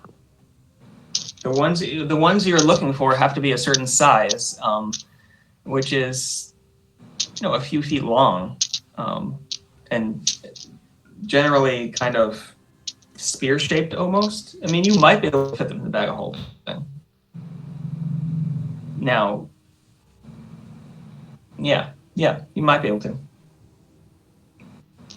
But first off, looking down into the ravine in the night here, as it's not, you spent a good amount of the day walking, or the night walking. Gosh, this is hard to remember. It's still dark. It's not quite sunrise. As you are entering this large kind of cleft, giant cleft in the mountains here. It's much colder and much drier as the wind kind of whips through. I need to find my map. There we go. And you immediately start to see some odd things. You see some small pieces of the crystal you're looking for scattered around here and there on the floor of this ravine. Nothing of great size, but it's the right color, the kind of bluish, in a wood glow if it was enchanted crystals. So you're getting close. But as you're walking through, and you start to see here a collapsed wall, there looks like part of what maybe was a column at some point, you realize that you're probably in the ruins at this point. It's just that a lot of them fell from such a height when the city toppled and came crashing down, as it was the last of the known floating cities out there. A lot of it was just pulverized into its constituent rock. Walking through, let me think, because you had Crom. At one point, you get the distinct feeling that you are being watched, moving down into the ruins here. And looking back over your shoulder real quick, at one point, you catch some movement, some fairly familiar movement, as it looked much like one of the small kobolds that you had seen a couple of days ago, or even a couple of weeks ago when you were in the Underdark. One of those slightly draconic in manner, kind of humanoidish. You couldn't quite see what this one was wearing, but you just caught a little bit of like its head and tail going behind a large piece of rock. And listening, you hear a little bit of just a yip, yip, yip, yip, as you hear kind of that same language, that odd draconic kind of dialect that they use, which is hard to understand.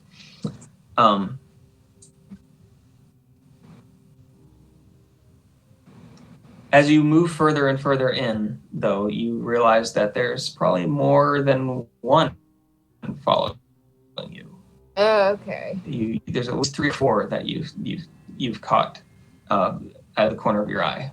Okay, I'm gonna let them And know. as you pass, yes. Okay. Okay. as you pass the first kind of set of ruins here on the outskirts, and the ravine starts to broaden out,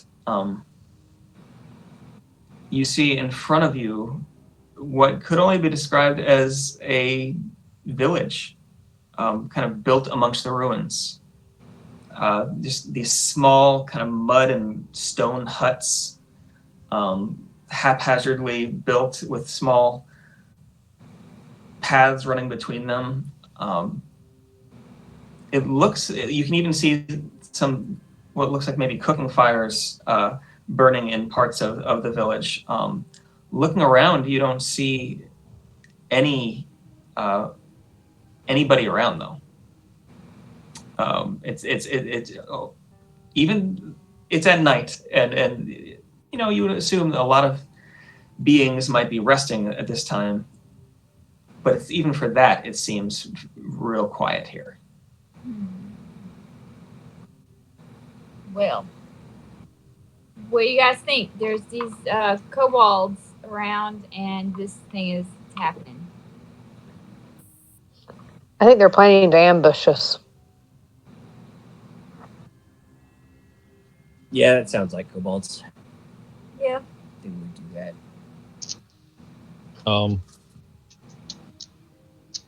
Would I be able to? I don't know how this would work.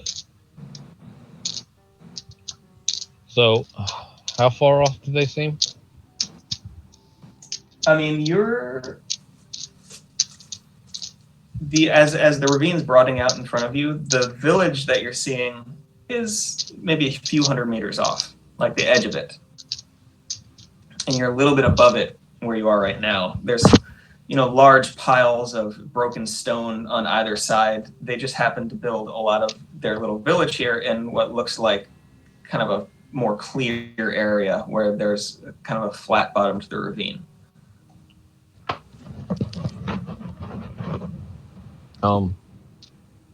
And you haven't seen, I mean, other than out of the corner of Crom's eye, you haven't seen a whole lot of kobolds yet. Okay. I'm gonna at least begin casting comprehend languages, just in case I can hear them and maybe hear what they're trying to do. Okay. Well, does anybody speak Draconic? I feel like somebody in the group speaks Draconic.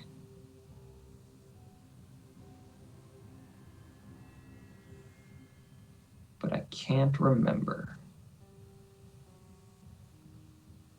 Yes, Roland, you speak Draconic.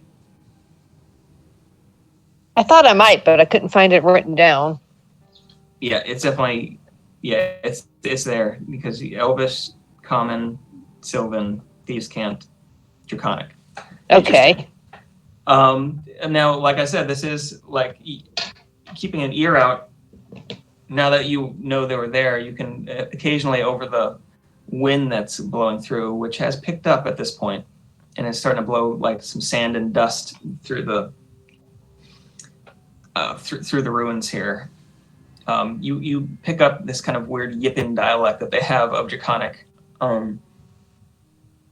Mostly, it seems to be short phrases talking about, you know, keep out of sight, careful, things like that. You only pick up snatches of it, though, not a lot.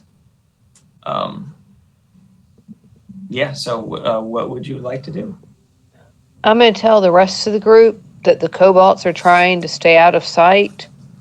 And I'm going to ask Sirthus or Chum, can they see if the wind is picking up magically? Is there any way you can do that to see if it's blinding us on purpose?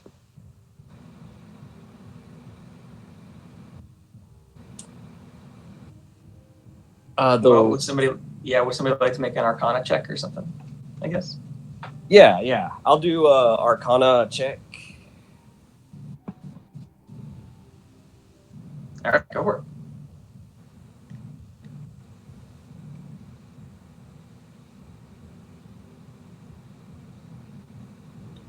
That's 15. 15. It does. It seems like it's not magical in nature. It's just a coincidence that the wind started to pick up around this time. Well, should we call out to them and confront them? Should we call them out? Because it seems like they're Or wanting set to some bait. they're wanting to stay hidden. So if we call them out on it, and maybe I'll you know, see they'll- I need to attack. it'll intimidate them, or they'll run off, or I don't know. Or we can just go ahead and roll initiative. Or we could set a trap for them and like be prepared for them. Or I guess we don't know that they're going to attack, but Oh, they're gonna attack. Yeah, they're gonna attack. we can all like lay down and pretend to be asleep. Like, I guess we'll go to sleep now. Set a trap. Don't bother. Oh, that's so creepy. Okay. Well, Don't what would you like to do? bother. Roland, if you don't mind, I think if you can speak their language, just say, bring it. Mhm. Like, hey, we see Oh. you guys. I don't know. All right, I agree with you. Do we want to say bring it on, or do we want to say we know you're out there? Yeah, I think.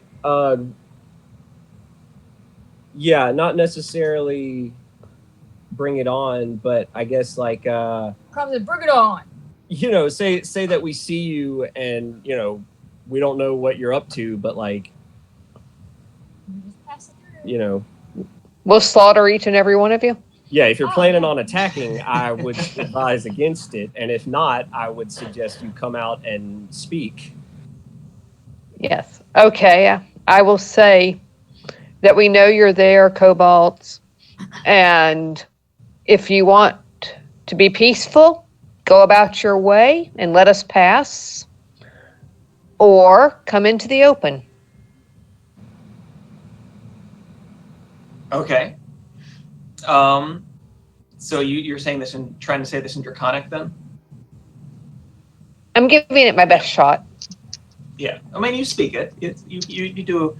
The rest of you here, as Roland kind of awkwardly tries to form these strange words, and I'm assuming even trying to match their dialect a little bit, like raising your voice up higher, you know, into that yipping range, and as you do, and as you finish your statement, looking back to where you know, behind you, where you just come from, into the first part of the ruins, you see a kobold head and shoulders come up over a rock where they had been hiding. The rest of you hear what sounds just like yip. What you hear is food, and then the rest of you hear another yip as another kobold stands up, and then another 2, and then another dozen, and then another 50. And all you're hearing is these yips and yips and yips and yips, Uh-oh. just yips from everywhere. And there's from the sound of it and the sudden sound of scrabbling on rock as they're starting to run towards you, just saying yip, yip, yip, yip, which in Draconic has come across as food, food, food, food, food. There's maybe 1,000 of them. They want to eat us, y'all. And you are between them and their village. What would you like to do? So they're behind us. Their village is in front of us, or we're in it. I mean, you're just past. You're just outside the edge of their village. They're behind you because they were following you through the ruins. Yeah. I can run pretty fast. Bye, guys. I'm just joking. No. Joking. I mean, they're still a ways distant because they weren't very especially close to you. But they're starting like in small packs, and more of them are starting to run out of the rocks and starting to run towards you at this point. Yeah? Yeah, we didn't fight. Better get ready to fight. Run. I mean, there's Can like you reason mean, with you- them? I don't know. there's like 1,000 of them. There are none behind you. That's true. This is the most kobolds you've seen in one place. So it's like a wide open area now, right? I mean, in back, like the way you were heading into the village is a lot more wide open. Yes, just with huts and things around. How about where they are and where we are? Where they are, they have quite a bit of rocks and the rubble of the ruins around them. Can anybody cause a landslide among us? Maybe might try to take them out that way. Or we like. I got nothing. It's up to you, magic people. Yeah. Do I As feel you're like, wondering what? Sorry. I mean, it's hard to picture this, but do I feel like I could actually block their way with like a darkness spell or some shit? Or do I feel like they I mean, could you get may around be me able easily? to. I guess There's so many of them, and they're so far spread across and around that, you could block some of their way with darkness, but Yeah. like I don't a think lot it's of the good. others would just. Yeah, this is so. as you're talking, a couple of stones from slings start landing amongst you. Let's see, Roland, that's a 7 to hit. That You said a misses. 7? Yes. You miss. Okay, 9 to hit on Cirithus. That misses, right? Yeah, that misses. Natural 20. Chomp.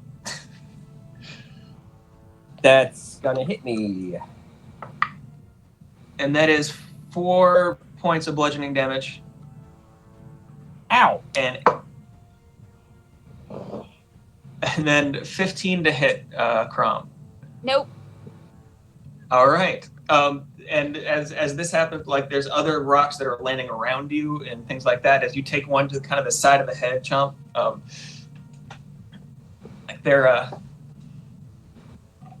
this is going to get bad real quick.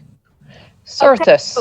A tiny hut. We either hide or we fight. We can't reason with them. That's just not a thing, I don't think. So I feel like we should hide. How are we gonna- Cirthus, can you throw a cloak of darkness around us? How can you rope trick?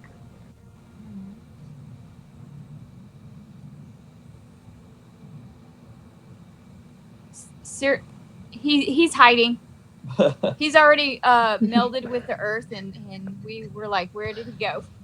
Sorry, I was muted. Yeah. But yeah, the darkness, you can't see through it, even with night vision. It's magical darkness, so we'd all be blinded, which would be bad, except for me, of course. But that doesn't really help us. What's something that scares kobolds? And we also have to do this fast. How do they feel about fire? We're Roll a history? Do we roll? Yeah, roll a history check. See how they feel about fire. we're not anywhere near water, are we? No, not. I mean, there's a small stream that heads through the ravine, but not a lot. Okay. All right. I got a 14 on my history check. Jordan got a 16. Let's go with Jordan's. I mean, they feel about fire like most beings feel about fire. They use it, and they don't like to be burned by it. But they're not especially afraid of it, if that's what you're asking. Is there any dried stuff lying around on the ground that I could shoot a flaming arrow into and make a fire between us and them for a few feet while other people do other stuff? Between you, no. Behind you, or like into the village, there's definitely lots of burnable things, but that's on the other side of you. I mean, we could run and try to hide in the village or something. Wait. is the village? Do we know if there's? Can we see anybody in the village?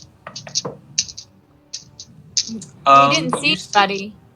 You still haven't seen anybody, but by this, I mean, the size of, because kobolds are about 3 feet tall, maybe, and by the size of the huts, you kind of assumed at this point that it's probably a kobold village. And now looking up at the sides, like of the rubble and things around on the sides of the ravine, you can see that there's actually like little cave holes up there, and the village is actually larger than you initially had thought. Although on the, what? Yeah, go. Somebody's got to do something. Right. So Yeah, gotta do something.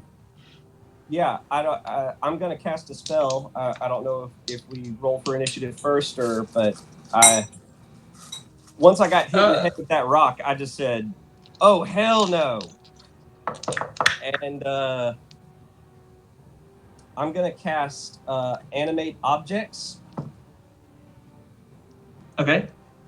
And I would like to target a piece of rubble, like some of the rocks or the ruins. Target a huge piece of rubble and animate one huge rock monster. Okay.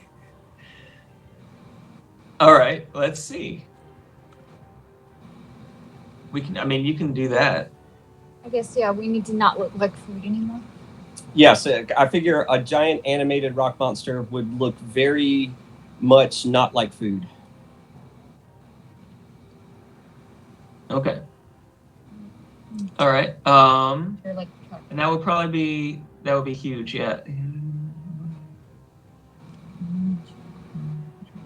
All right. So calling up this rock being out of the rubble, you all see like as several large slabs of rock just kind of slam into each other, and just kind of this haphazard, like not at all well put together, but kind of limping along large rock silhouette forms itself and starts just kind of swing between you and the kobolds that are still charging in and throwing stones at you, and just starts swinging at them.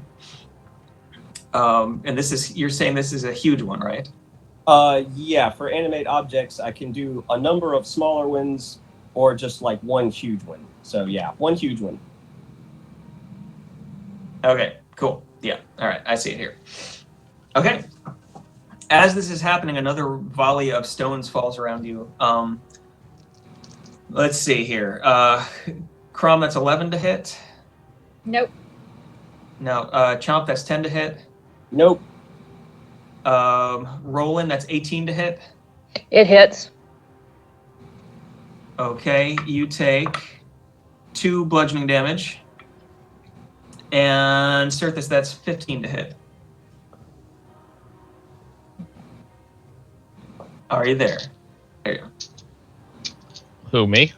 Does 15 hit? Yeah. How far away are they? I mean, there's still, like, some of the closer ones are getting maybe 50 feet away. Okay. And because they're all kind of spread out still, but they're all kind of in a swarm centering on you, moving in. You do take 4 bludgeoning damage from a stone that hits you kind of in the collarbone. It really hurts. I'm still not going to put this into initiative because I like the loose feeling of it. But what do you all want to do? As the monster is kind of starting to swing at them, that section of them has kind of stopped and is trying to attack it. I would like to take my longbow and use assassinate and shoot one of the kobolds that is not in combat with the rock monster. Okay, go for it.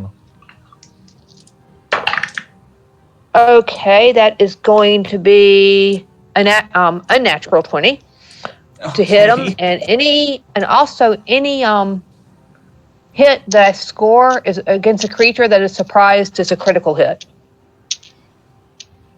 Okay. I mean, it was already a critical hit, right? Yeah. Yeah. So, yeah. Roll your damage. Double your dice. Oh, cool. Okay. Sorry, my mind just blanked out on which is my D8. Here it is. Okay. 5. You want to take a guess what 5 and 7 is? Is that 13? 12. And then plus 4? 5 and 7 is 12? Okay, so 16. Okay. 16 damage. As this poor kobold is running across, just kind of screaming at you and weirdly accented Draconic and yipping at you, your longbow bolt just catches it in the chest and just pins it to the ground. Is very dead. There's still about 999 other ones charging towards you. As this is happening, the ones that have stopped for the rock monster do about 12 piercing damage to it. Wait, no, sorry. 11 piercing damage to it. Yeah, because it has an AC of 10, right? Yeah, AC of 10. Okay, so it's got 11 damage to it. Let me know. Yes. I have something I want to do. And The ones that are kind of running towards me, kind of like right in front of me, as they're yes. running towards me, I want to create a bonfire so that they run through it. I don't know how many I can get to run through it, but that's what I'm going to do. I mean, they're getting closer and closer. What's the range on the bonfire? It's 60. It's only like a Okay, 5 so foot yeah. area, so I don't know how many I can get to run through that damn thing. I mean, in 5 feet across, you could get, because they're Yeah. small. You could get at least a couple of them. We need And Yeah. yes, like I don't know. I can't help so until they get all up on me. But we need some kind of area of effect spell. Does anybody have something like that? That does I don't know. I do, but let's see.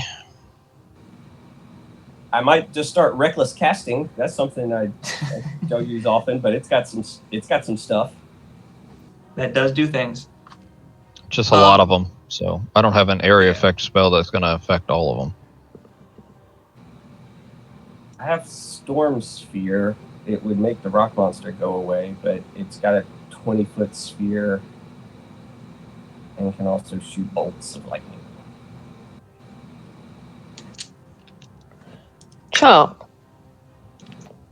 Later on in the battle, and this is Roland, is there any way you can animate some of the ones we kill to attack their friends? Oh yeah. I can animate some corpses. You like doing it. Yep. It's true. By the way, any of the kobolds that ran into the bonfire, 10 damage. 10 damage? Yeah. Okay. I mean, let me see something here. Because they are running fast and heedlessly, and yeah, okay. Just as the fire just rears up in the midst of all these kobolds running, there's a good maybe 7 of them who just burst into flame. It also and catches- fall down. Okay. I don't know how many, if there's anything flammable, but the bonfire actually ignites stuff, but we're probably, I mean, I don't think it's very Yeah. dry around here. well, here it is drier than it was out in the wetlands, and there are some dead grasses and things around that catch in that little area, but nothing that seems to be burning big or spreading too far. Gotcha. And Roland, as you're reaching for another arrow, you hear some of the calls of the in Draconic change to something along the lines of protect the temple. Guys, they're screaming now to protect the temples. Anything you see look like a temple to y'all that we can go burn down very quickly? Hmm.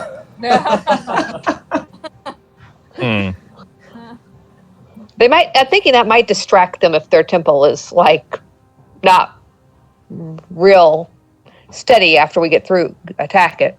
Maybe Rock Monster should go fuck with the temple. Or maybe we should tell them we don't have anything to do with their temple. Well, they want to eat us, but also Yeah. now that they know we can do some damage, they don't want us to mess that up. But So I'm thinking we mess it up.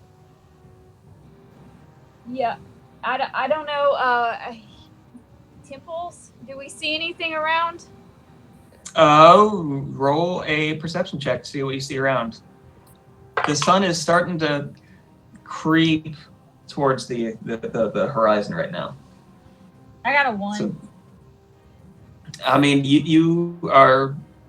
There's a giant rock monster. It's pretty cool. Yeah. You are fairly distracted. Anybody else looking around? I'll roll a perception check. Go for it. All right. Ooh. Okay, this is not bad. It's going to be a 19. Okay. Looking around, you do notice a couple things you hadn't noticed when you first, as you kind of are backing up a little bit towards the village. As you're getting closer to it, you see on the other side of the village there is something large. It's hard to see because it is a good maybe 200 yards off in the very dim light here. It's kind of irregular looking, whatever it is, but it's this like bone white color, whatever, and you're not quite sure what to make of the form of it. Can I tell what it's made of? Not from this distance, and it doesn't quite look like any building you've ever seen either. Like it looks very irregular, like and not uniform. I want to tell the kobold something quickly in Draconic. Okay. We will leave your temple alone if you let us out of this valley. If you do not let us alone, we will destroy your temple. Yeah. The rocks are starting to really fall around you now. That is a 17 to hit you, Roland. Okay, that hits. Okay. That is 9 bludgeoning damage Ooh. from a couple different rocks. Okay, I'm getting really mad at these little critters. And they seem to be getting more and more just kind of frenzied as it goes on. The rock monster has managed to kill another 3 of them. Yeah, go Rock Monster. So now, instead of 1,000, there's 997. Well, there's Something like that. Maybe 990. Like there's a few of them that have been killed. Like it seems like as a lot more of them are getting closer and starting to use their slings, the damage that you're taking is going up. Yeah, is there more rocks are falling around you? Can any of the magic people do some kind of dome shield or hut or something, or do magic? Damn it! Yeah, Okay. actually. Reckless casting. Time to No. make us disappear. Oh, I have to be inside the damn dome. Reckless casting. Never Yeah. mind. Reckless casting. Tom is getting frustrated.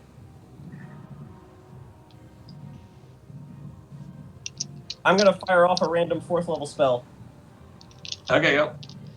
So I just kind of aim, at the, I don't know, at the big crowd that's kind of nearest to us. And 4th level reckless cast. Let's see. I roll a d10.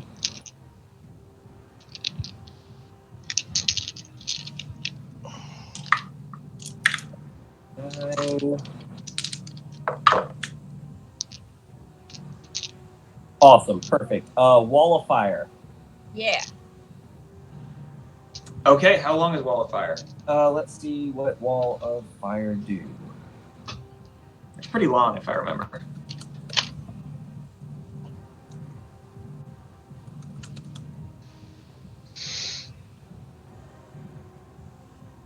Okay, Come here on, we go. roll 20.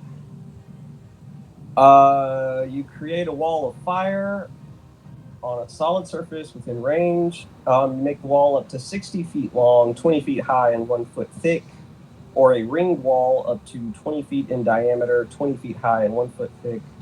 Walls opaque. Okay.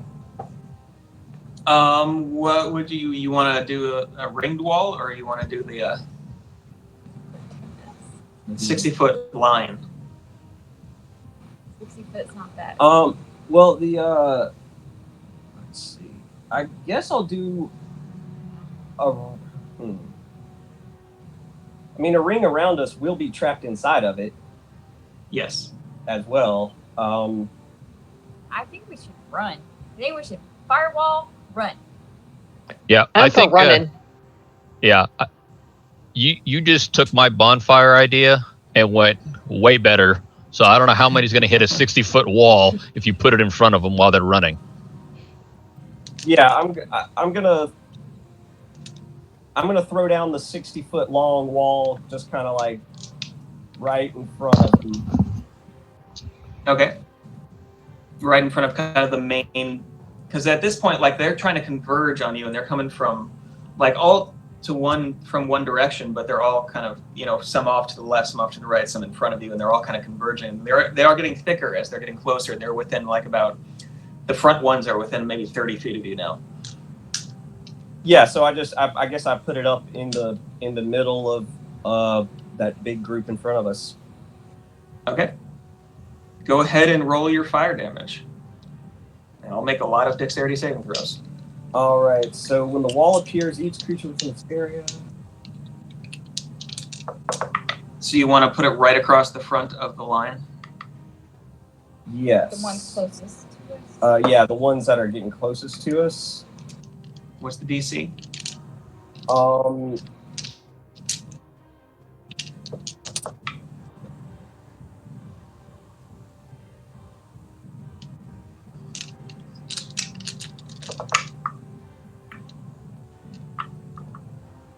I mean, with 5d8, it's probably not going to matter much anyway, but, I mean, these are just kobolds, but...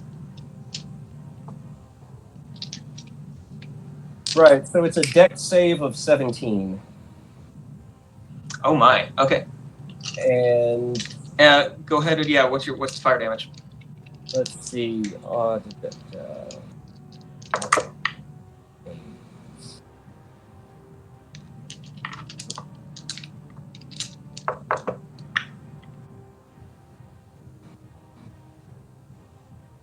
Um, 9. Wow, yeah, that was not much, but Wait, what? Okay. I rolled a 1, a 2, a 1, a 2, and a 3. Oh. See, I tell you, that digital dice, don't do it. Yeah, digital dice, always bad. So it's half damage, full damage. Okay. As you watch this line of fire, as you kind of point across and move your finger across this wall of fire appears where you're pointing, and right in front of the initial kind of wave of kobolds coming in, and the ones that are in line, and there were quite a few. There were 47 of them that are caught by it.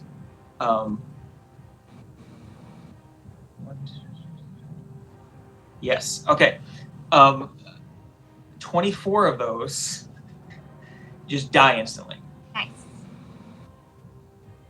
And the ones behind them start holding up and stop as this wall of flame appears. As it does, let me see something.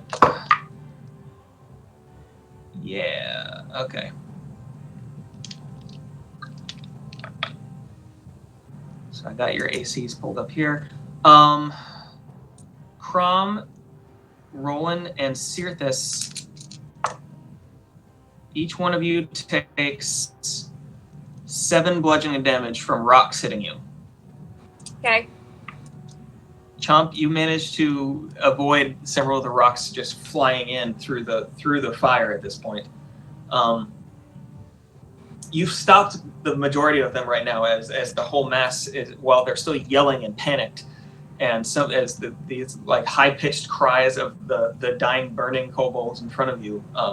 We need to polymorph into a thing that runs really fast and is big, and we get on top of you and go. And there's Roland. You hear a lot more panic now about their temple. Oh gosh.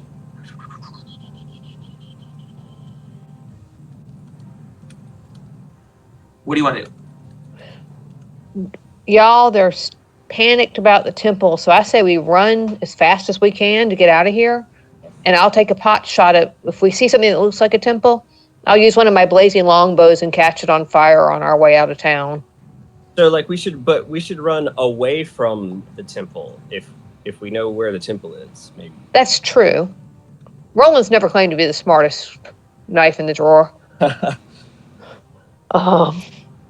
Yeah, I think we should run. Yeah.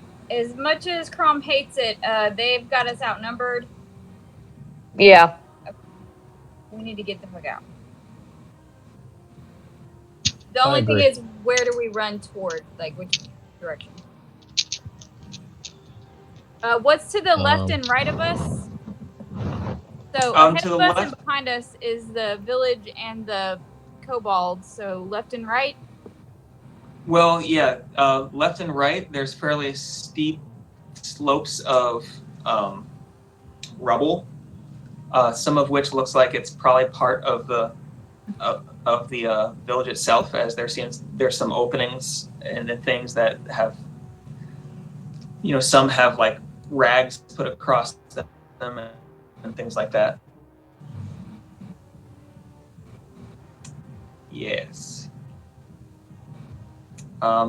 While this is happening, Roland, you do hear them start to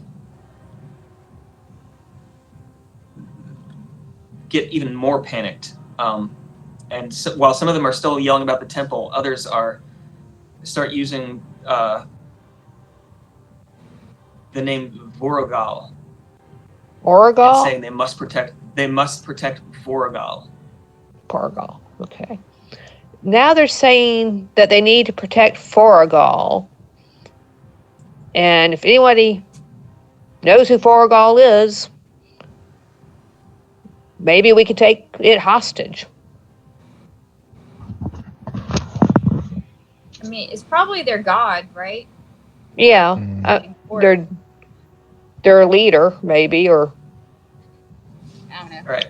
In the meantime, Okay. where do you all want to run? I guess keep going where we're going. Maybe try to go away from them. But are we able to like kind of diverge away from the village? Make it look like we're not even going to the village, or we have no choice? At this point, you're kind of hemmed in. Like, you're either going to the village or you're going through the kobolds. Okay, through the village. through the village. Yeah. Okay. Also, do I know anything about? Did any of us know anything about kobolds? Um, No. Nobody, I think, rolled a check. So if you want to roll a history check real quick, just about your knowledge of kobolds. Oh shit. Okay.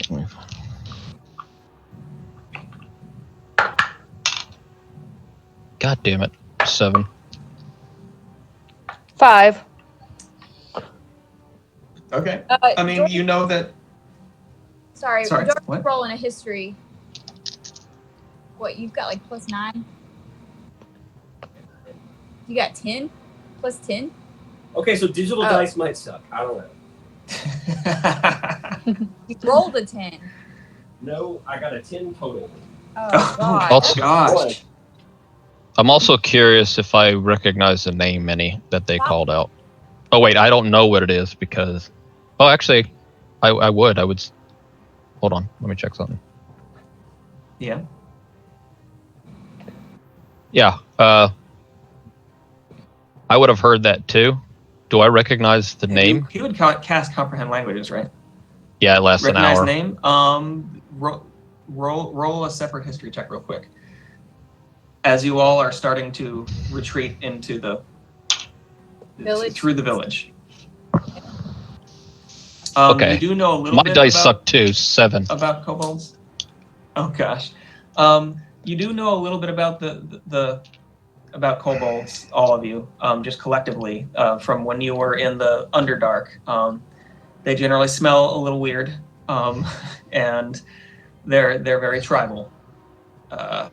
They also tend, when they are worshiping something, to worship dragons.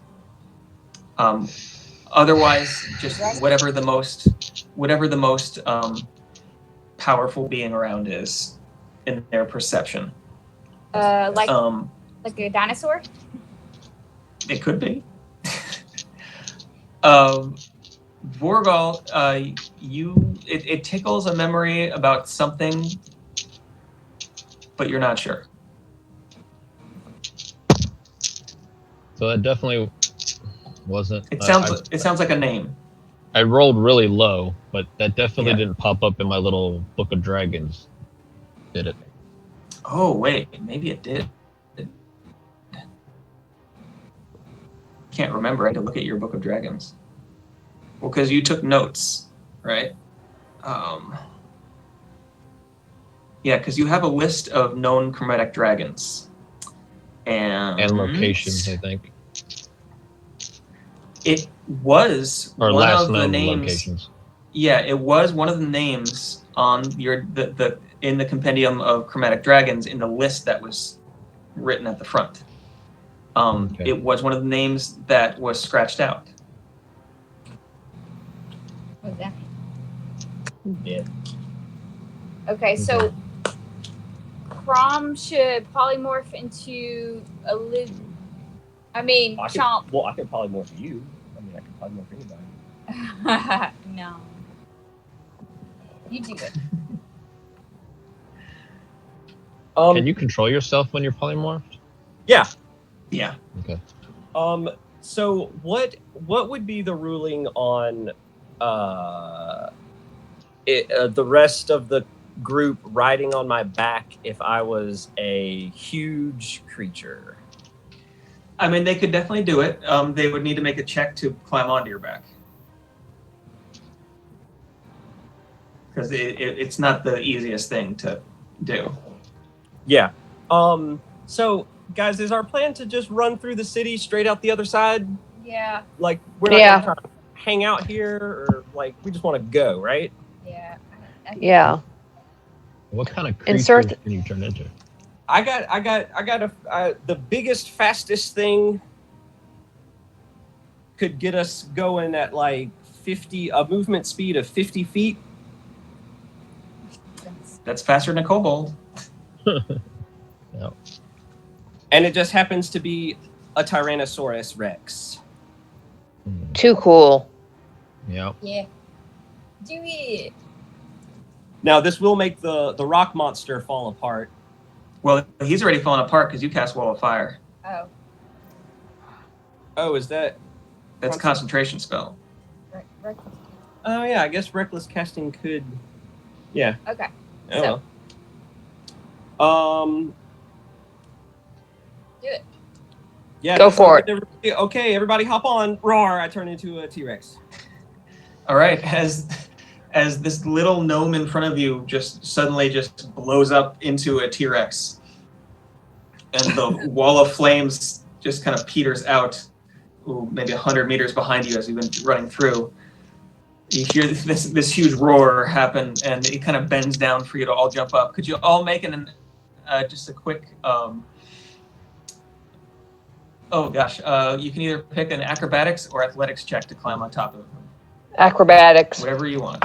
Yeah, it's up to you. I make a tiny little beckoning motion with my little T-Rex arms. Like, get on, guys. All right, 25. 16. Okay. Sean? Yeah, let's see what I roll here. Ooh, 16. Yeah. Okay. Kristen, what'd you get? 25. 25. All right, you're all able to get up easy enough and just kind of holding on for dear life. And you know it's a true T-Rex. There's little feathers around on top, so you're able to grab onto something. Yeah. Neat. That's right. We're doing an updated version. Grab onto my proto feathers. my proto feathers. Yes. And as you all climb up and grab on, Chomp takes off through the village. As you were coming towards the end of the village, what you assumed was the temple starts to kind of resolve into an actual recognizable thing, a huge dragon skull. Whoa. With other bones kind of piled up behind it of what you assume is the same dragon. The mouth open and many torches around it. As much Oh, as man. I would love to really screw with it, I say we keep going. Yeah, I'm just gonna put it in my brain and then put a pin in it when I get to do my map stuff later. I'm draw a little picture. Okay. That's pretty cool. So you've I'm done gonna be a pretty jerk. good. What? As we're moving through the thing. Now, create bonfire is concentration, but it sets everything ablaze. So as I'm going through, I'm gonna set huts on fire all over the place. So just bonfire. Exactly. I mean, if All right, the huts are like flammable and stuff. So feel this picture out. A Tyrannosaurus with 3 people riding on top of it is charging through this good-sized village, while a horned devil person is standing on top, casting fire, that is springing up all over as fire just follows this Tyrannosaur as it runs out of the village. Nice. I like Nice. it. That's pretty metal. There's like laser beams and fireworks going off. Indeed. And as you make your way out, because they had amassed at one end, you are able to get out and quite a ways. How long do you want to run? I mean, this is a large area. Once you're behind the village, there's lots of ruins in every direction, and some of them huge. So, sorry, what? Oh, sorry. Can we run for the whole hour he is a dinosaur? You Or is can. I think that's a great idea. Well, I'm not running, but can you run? Yeah, man. I mean, dashing at 100 feet per 6 seconds, you can go quite a ways. Eventually, as an hour goes by, I mean, you're moving fast. We just mainly want to feel safe, I guess. Yeah, I would at least keep running until the village and the kobolds are, Out of well sight. out of eyesight and earshot and a good ways Okay. away. You make your way a couple miles into winding into the different parts of these ruins, sometimes having to backtrack occasionally, because large pieces of these sky islands had fallen, and some are whole towns, and sometimes are like just askew across the bottom of this valley here. Sometimes what you think is a way through isn't, and so, but eventually you're able to get 5 or 6 miles off into the ravines. And it's cold and windy. The sun is now starting to come up. Even with the sun, it's kind of miserable in here. And you are tired. Yeah. But you think you're probably past. Yeah, you're well past the kobold village. All right, And slow on down. Come to a stop. Let you guys slide down my back and off my tail, like Flintstones. Yabba dabba doo. just lovely. All right, and we're gonna stop it there for now. Yeah. I have an idea what's gonna happen next time. And yeah, Cool. thanks for coming, you guys. Thanks for. I'm glad we got to run something. I was Yeah, missing it. thank you.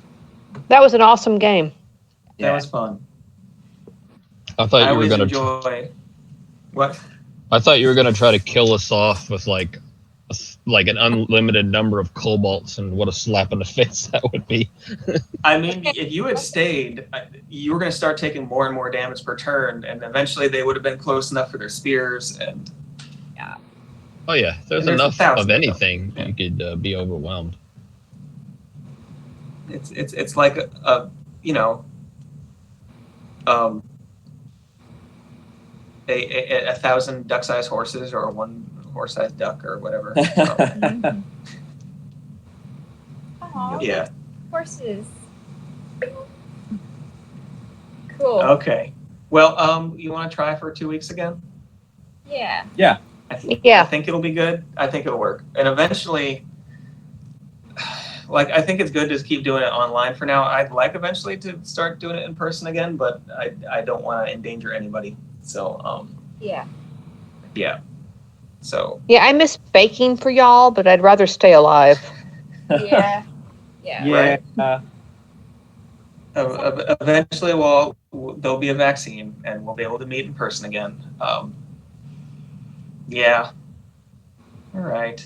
Well, Yep, gotta be really patient with this. yeah, I know, right?